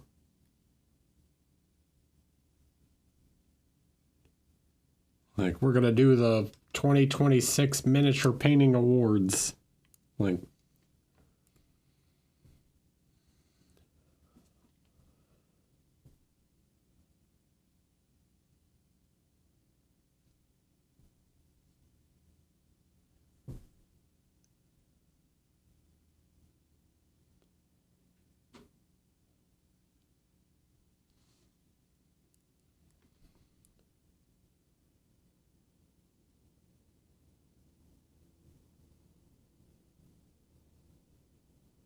Yes.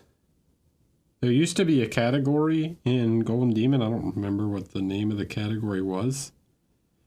That was basically like you had to paint this one specific model. And you weren't allowed to convert it at all.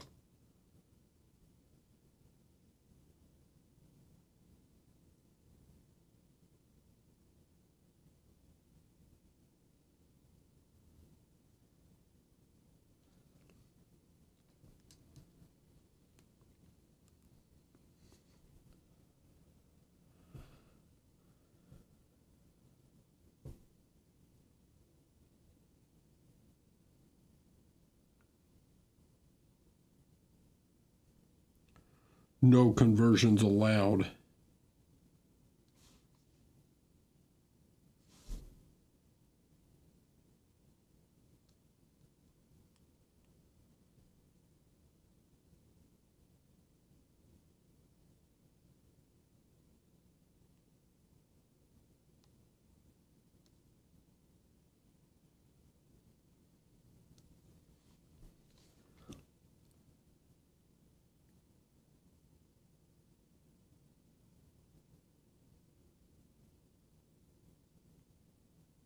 Now, what I will say, competition's not for everyone. That's fine. And no matter what, by the way, even if you say it's an open competition, you are still being judged against your peers. Hate to tell you guys that. Like, you're being judged against yourself. Sort of. Sort of, kinda.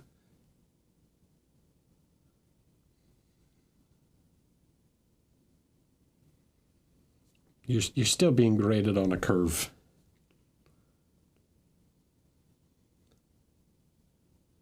Otherwise, shows like Monte or whatever that are considered to be like more prestigious. Yeah, why? Because the people that go, and enter tend to be of a higher caliber than other shows, or you have more of the best, right? And those people raise the level of the competition. Thus, it is harder to get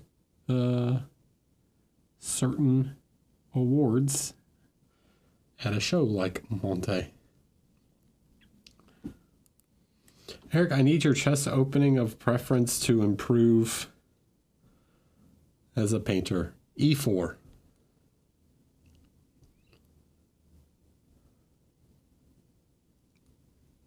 Here's my opening.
No, the Scandinavian.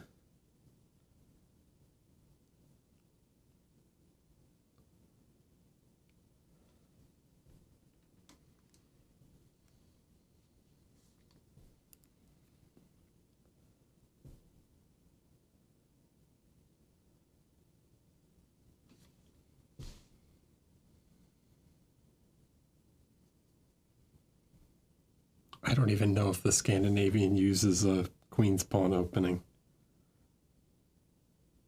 I'm not a chess opening memorizer person. I know the names of a bunch of them, but I'm not a...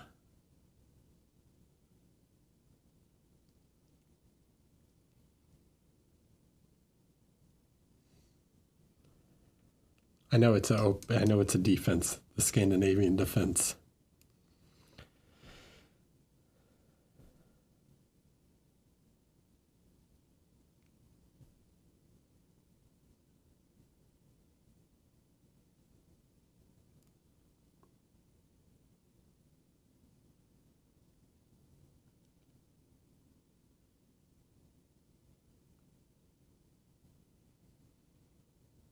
Saying I couldn't tell you all the names of chest openings or remember them all.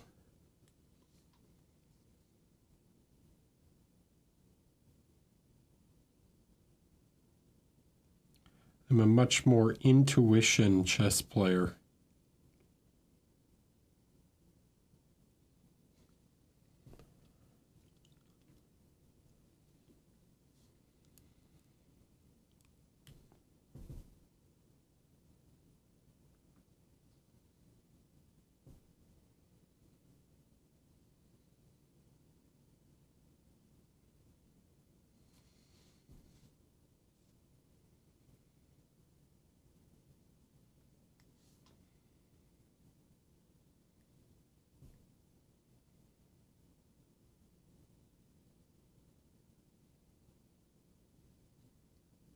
We're going to go a little darker on his shirt.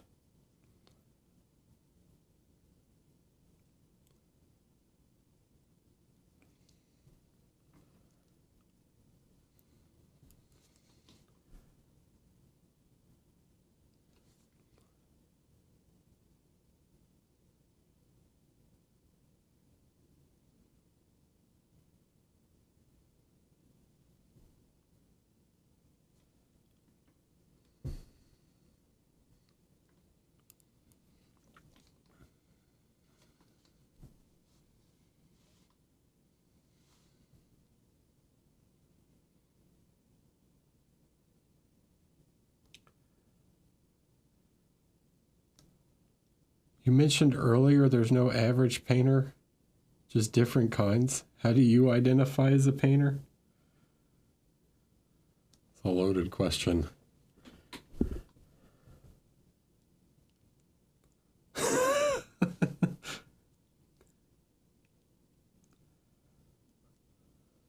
do I answer that without sounding like a jerk?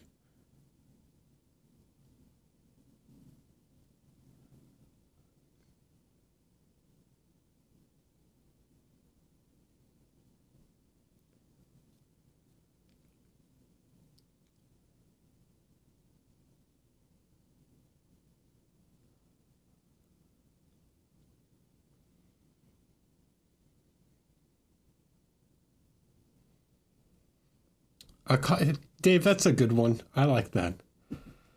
You could say I'm an accomplished miniature painter.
Yeah, so we're going to place some little dots.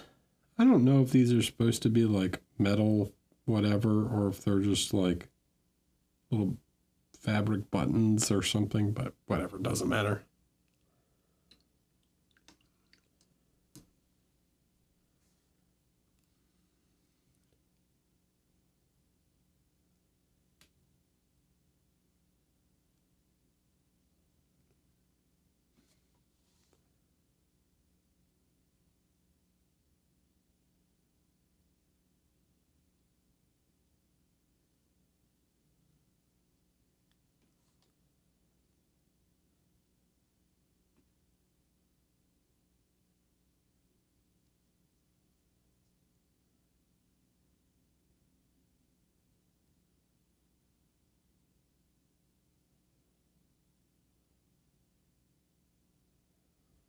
Is there someone you'd mini paint box against? Why would I want? I don't want to hurt anyone.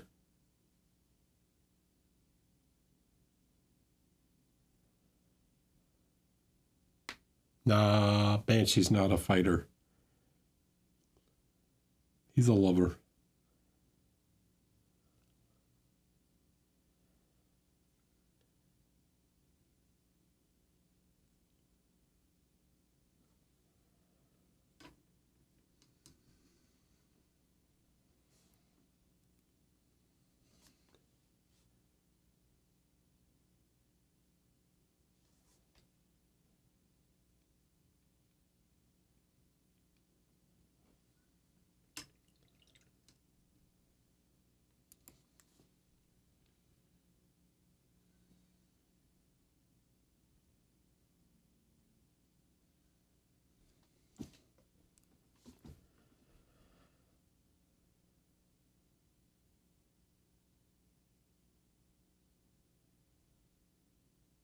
All right, what is, so which parts, so it looks like that's a line, right?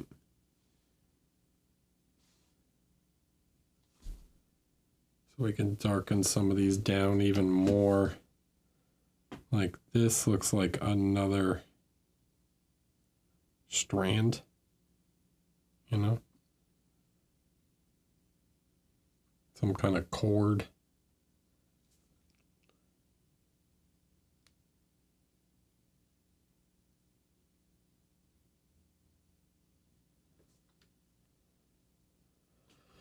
Is there any sense in which judging is competitive? Wait, what? Can you rephrase the question, please?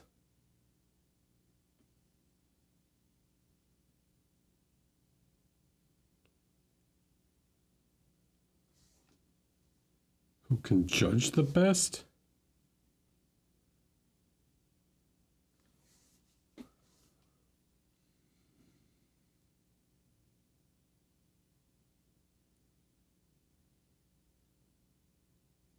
I think there's, like teaching, I think there's good painters that aren't necessarily good judges. I've judged with quite a lot of people. Some judges let their personal biases in too much. Some can be too harsh.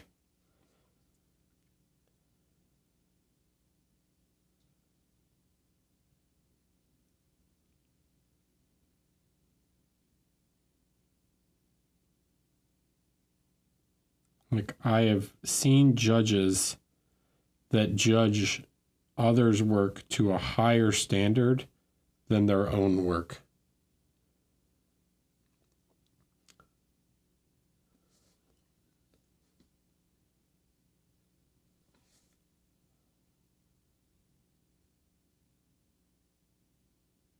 Like, oh, this guy gets a bronze. It's like, are you kidding me? This is amazing. And they're like more picky than they would be even on their own pieces.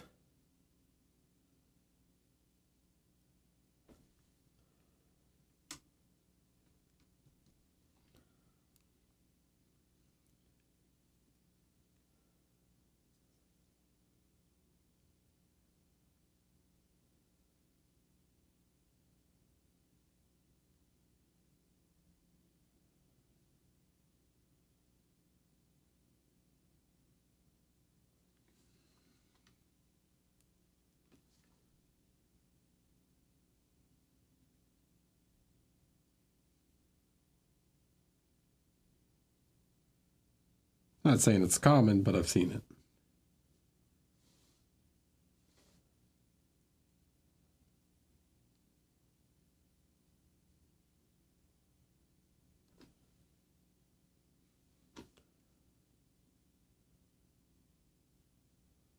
I would think judging wouldn't be super. It's not particularly fun. I don't do it as like when I do it. It's not. I consider it an honor to judge, to be asked to be given that responsibility, like as a judge. But. And I can joke around and have fun with friends like while we're judging, but I take the actual judging quite seriously.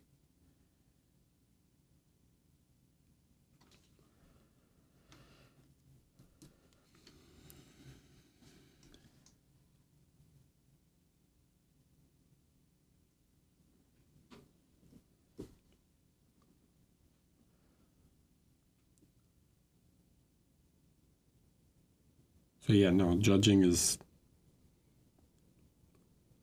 Do you feel it had ever helped you become a better painter when you started judging? Did it help me become a better painter? I don't know. I think maybe it's in some respect, maybe. I think more it's probably helped me become a better teacher than painter. Like open my eyes to certain things than necessarily a better painter, you know?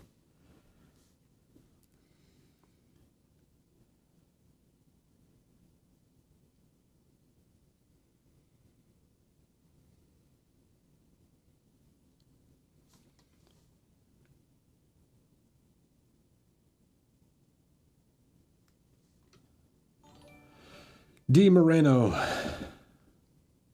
Good evening. Thanks for the prime. Appreciate you.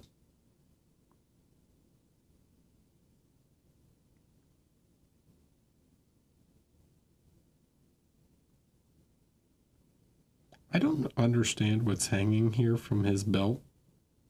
There's like some kind of strap thing here. I don't understand perfectly what's going on some of these models. They're very small.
This ties into a question I had earlier. Since you can't see the detail, you probably reference the box art, I'd imagine. There is no box art. My question, though, was going to be if seeing a box art makes you ever feel like you are subconsciously maybe locked into a scheme or tone for a piece you want to paint. Nope. You're asking the wrong guy, dude. Hold on, let me see if I can do my best Walter White. I am the one who box arts.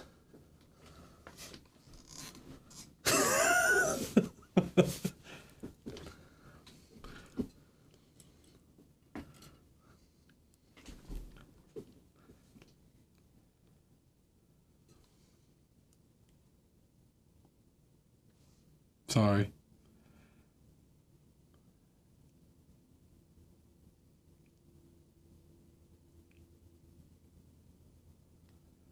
I don't know how to do a Walter White impression.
There are certain times where I paint figures based off of the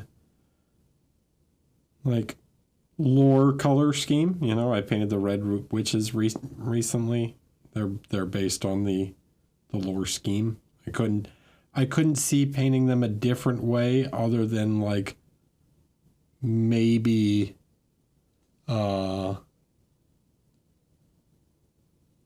maybe like changing their hair color, right?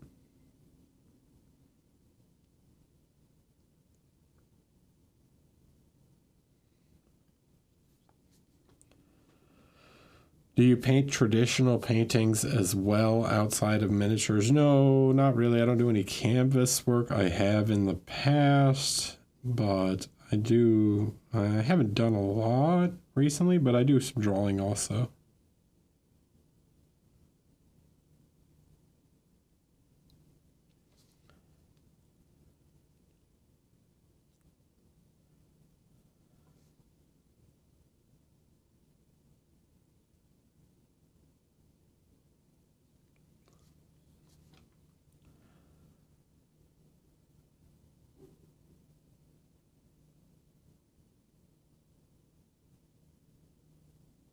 Has KDM ever? I don't know. That would be a question for them, not for me. And they're only at Gen Con.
Okay.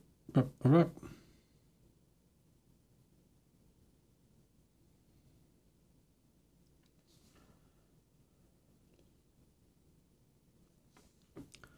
And then that applies some highlights, and then we can always come back with a thin little glaze, little filter reaction. Just kind of tie it back together.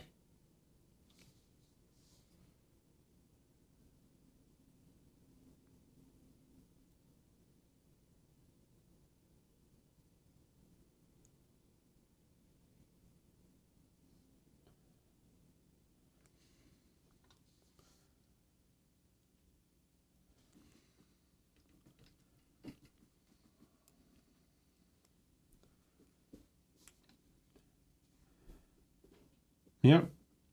So, anyways, let's see. Right, we didn't get all the way there. It's a little different than how I did her, but that's okay. You can kind of see where it's going, right? We apply some more obviously we do some more highlights and stuff. We push some elements a little more, but you can imagine how you take it from here to further here through pretty fast means, right?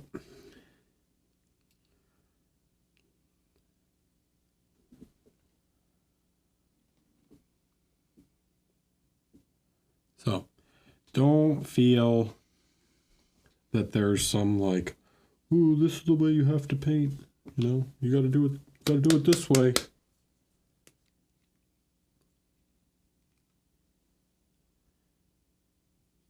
Yeah, the boots look fine, right? Or are they perfect? No. Are they good enough for gaming? Heck yeah. Right?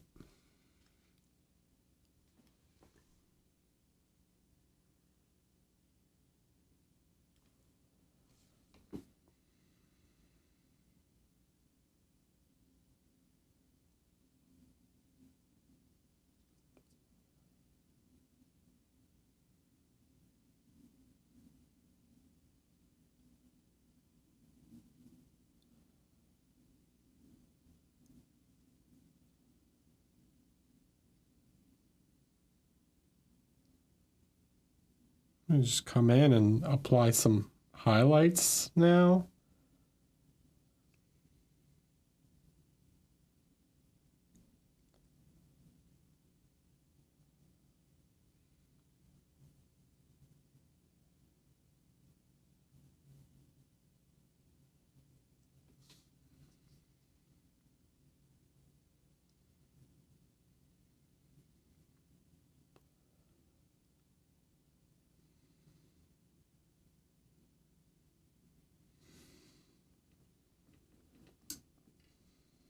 Thanks, Merv.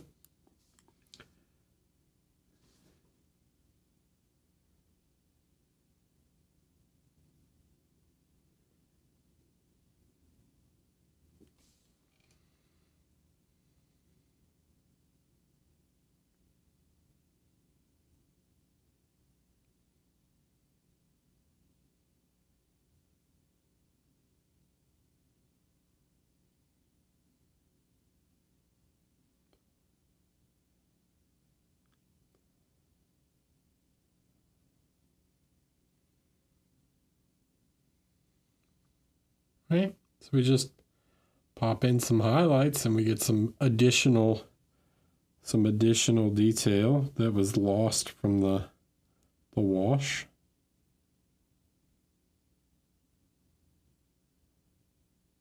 Wash is never going to do an absolutely 100% perfect job, but it gets you, 80% of the way there. Is it a person with stone faces for a head? No, his face is here. He's wearing like a ninja mask. He's wearing a cloak made up of stone faces because the ground is made up of stone faces. So it's like a ghillie suit. A ghillie suit of stone faces.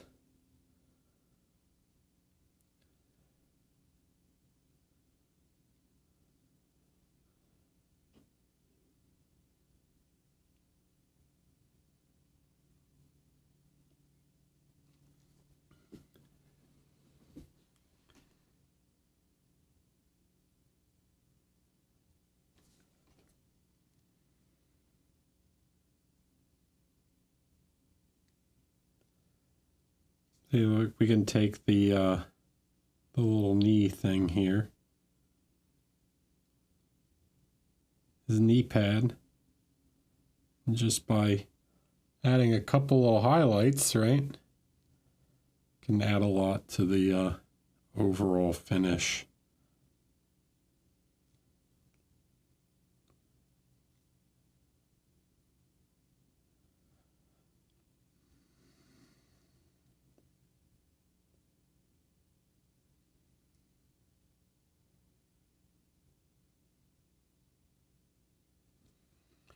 You only got into it, Richard, because I'm into it, and that's definitely not very hipster of you.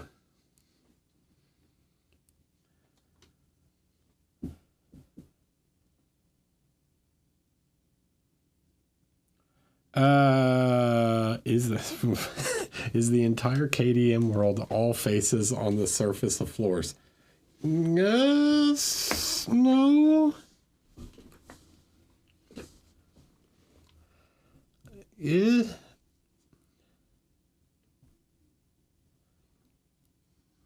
That's a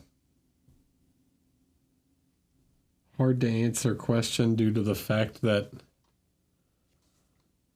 yeah, but is there faces underneath that forest and swamp, right? KDM is very similar to like Dark Souls in a way that they're kind of,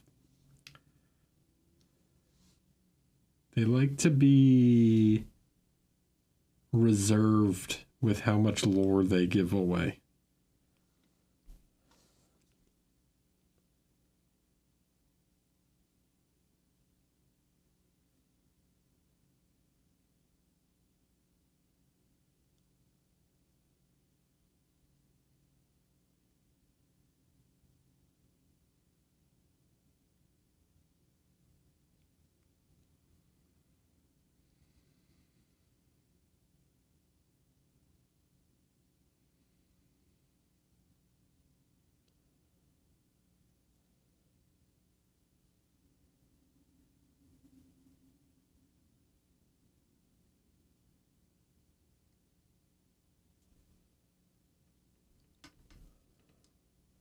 Plants do grow out of the cracks. Yes.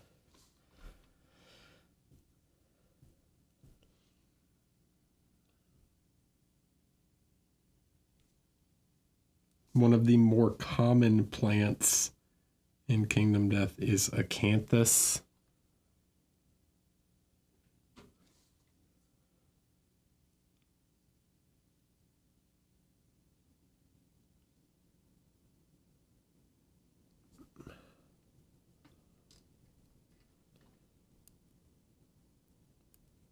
But there's other types of plants too.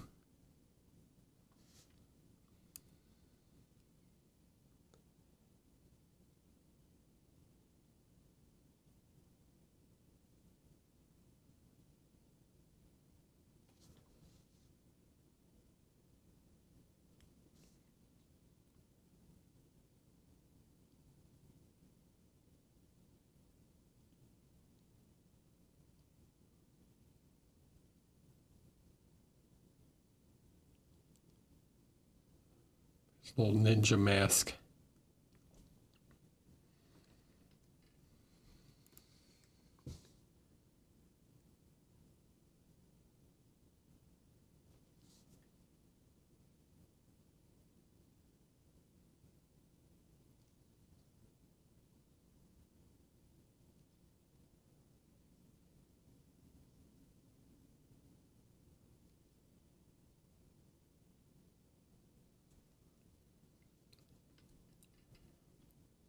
I'm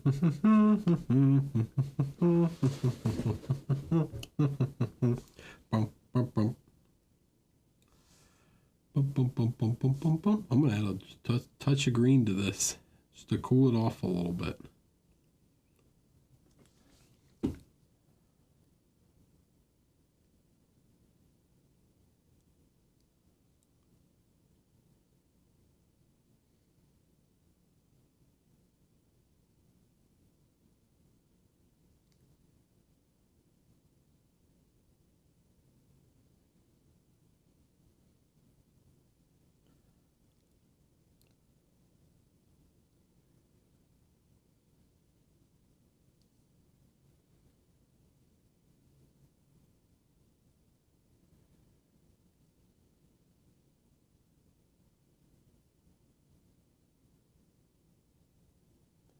All right, see? Ta-da, bam. And then you could add another highlight. So we could take this and add another highlight to it.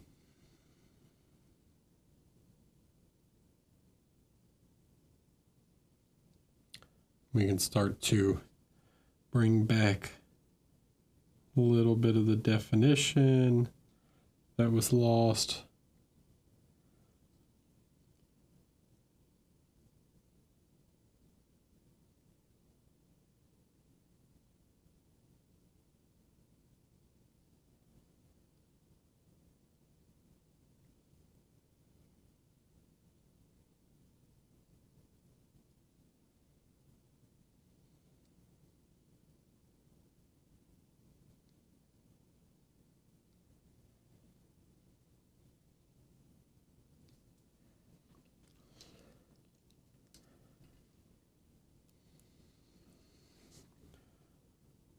Is the Nightmare Ram a plant?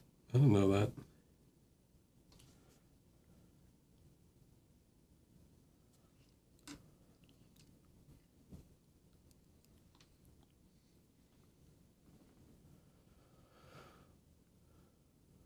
The game's weird, okay?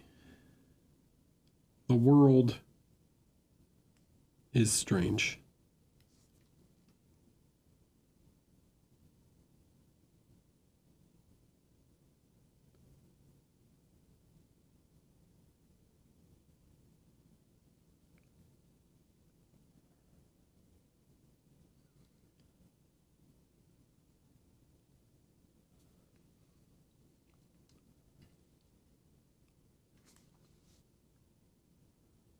And I like it for its weirdness.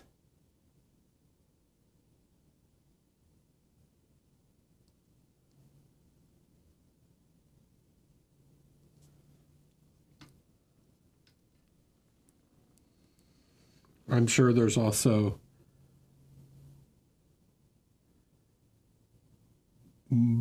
better people than me that have read way more into the lore than I have.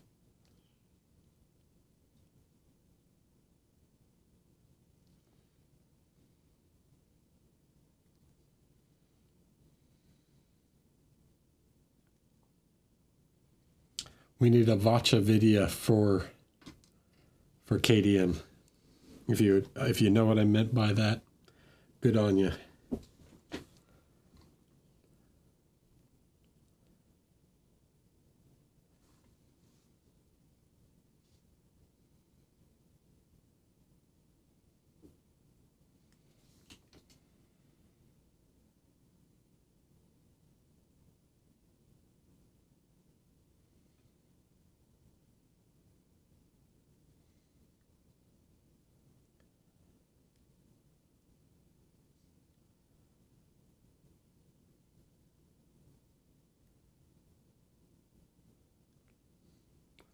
Hi, useless wizard. How are you?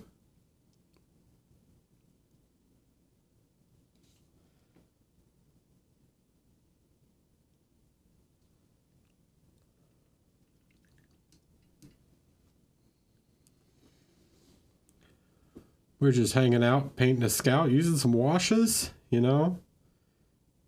Doing it simple like. I'm warm right now, but man, it is chilly outside. It is cold.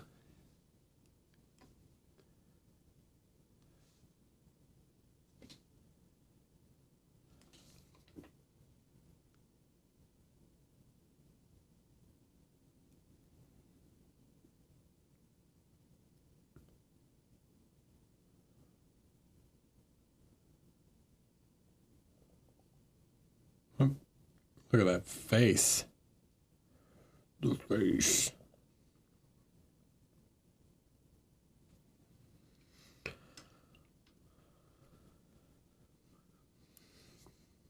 It was 85 when I was in, did we get buried in snow? No, we did not.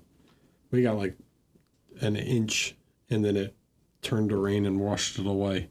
But we might get snow this weekend, so it could be the snowpocalypse. Might be a good Weekend to make chili, stay inside, and play Kingdom Death. My worst nightmare.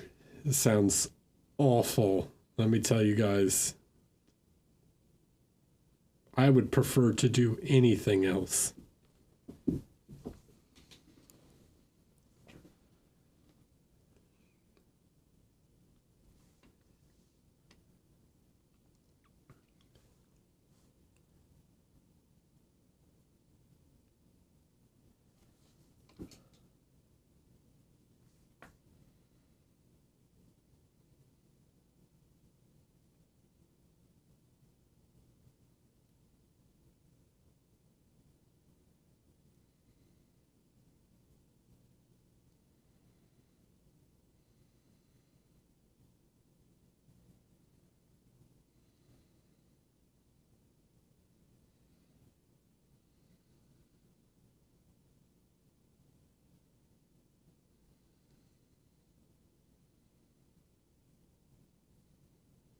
Is there any other type of chili than a spicy chili?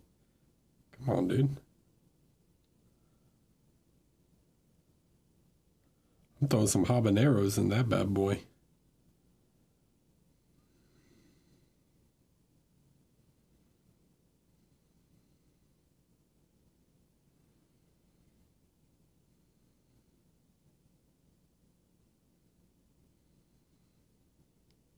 I'm a beans man.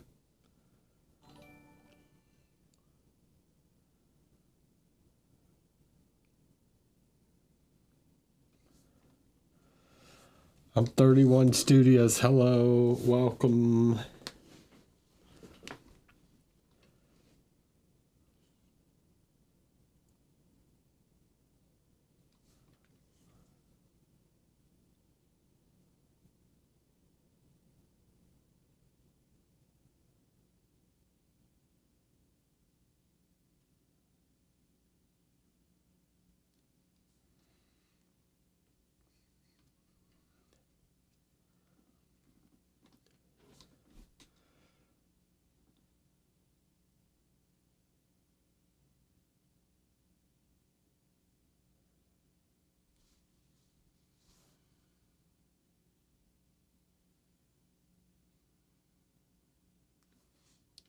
I don't understand the no beans thing.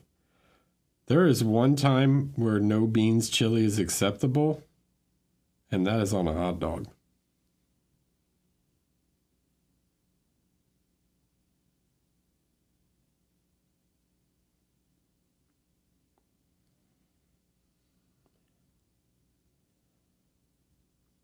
That's a condiment at that point.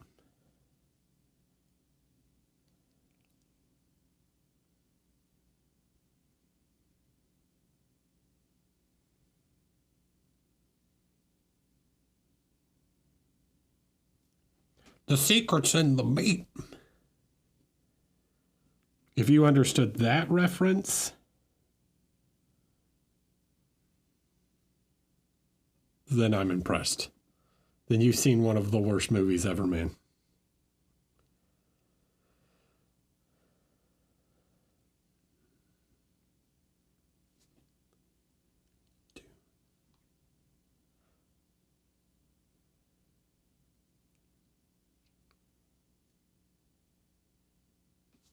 I think it's the second one, right? Not the first. Because the first one's okay.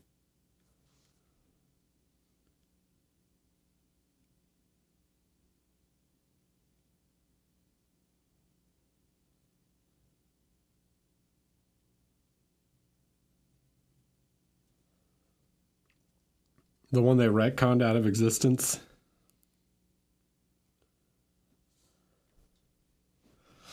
Not a fan of Fritos. I think Fritos have a bit too much. I prefer just regular tortilla chips with my chili. Some good old scoops. Chili spaghetti is weird.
Ketchup on eggs? Why would you ruin eggs like that?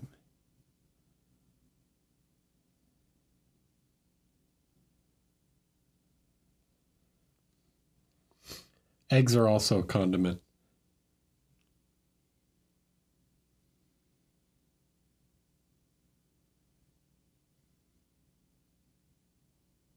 Hear me out. Hear me out.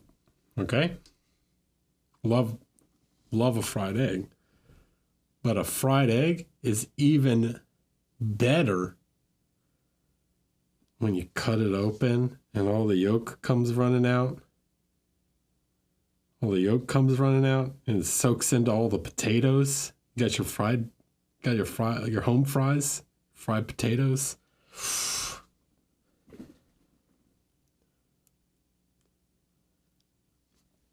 See? Then the yolk has become a dipping sauce for your potatoes.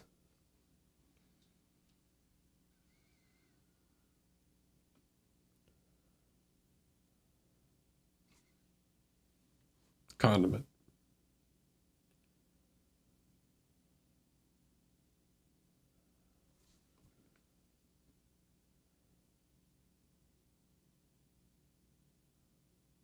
But eggs are magical because eggs can be both a vessel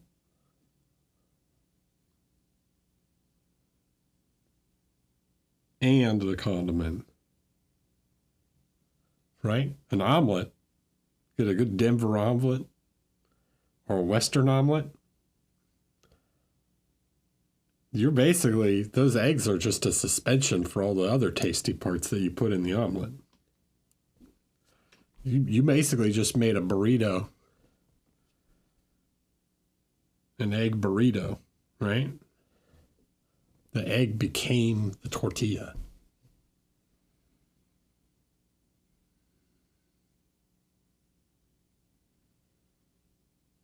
Or in the case of Spain, the egg literally is the tortilla.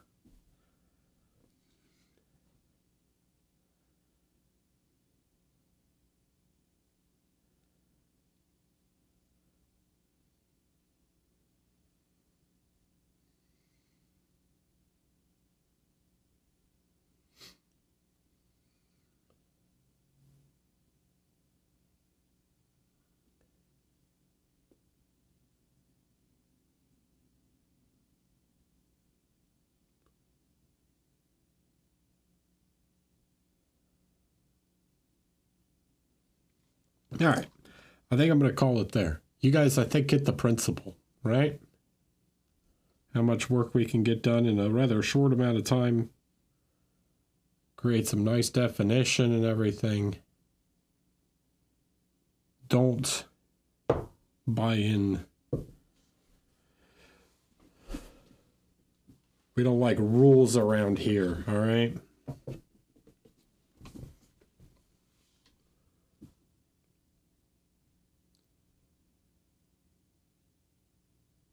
I don't feel like my hot take is that hot. I don't feel like my egg hot take is that hot. Eggs are like one of the most versatile foods there is.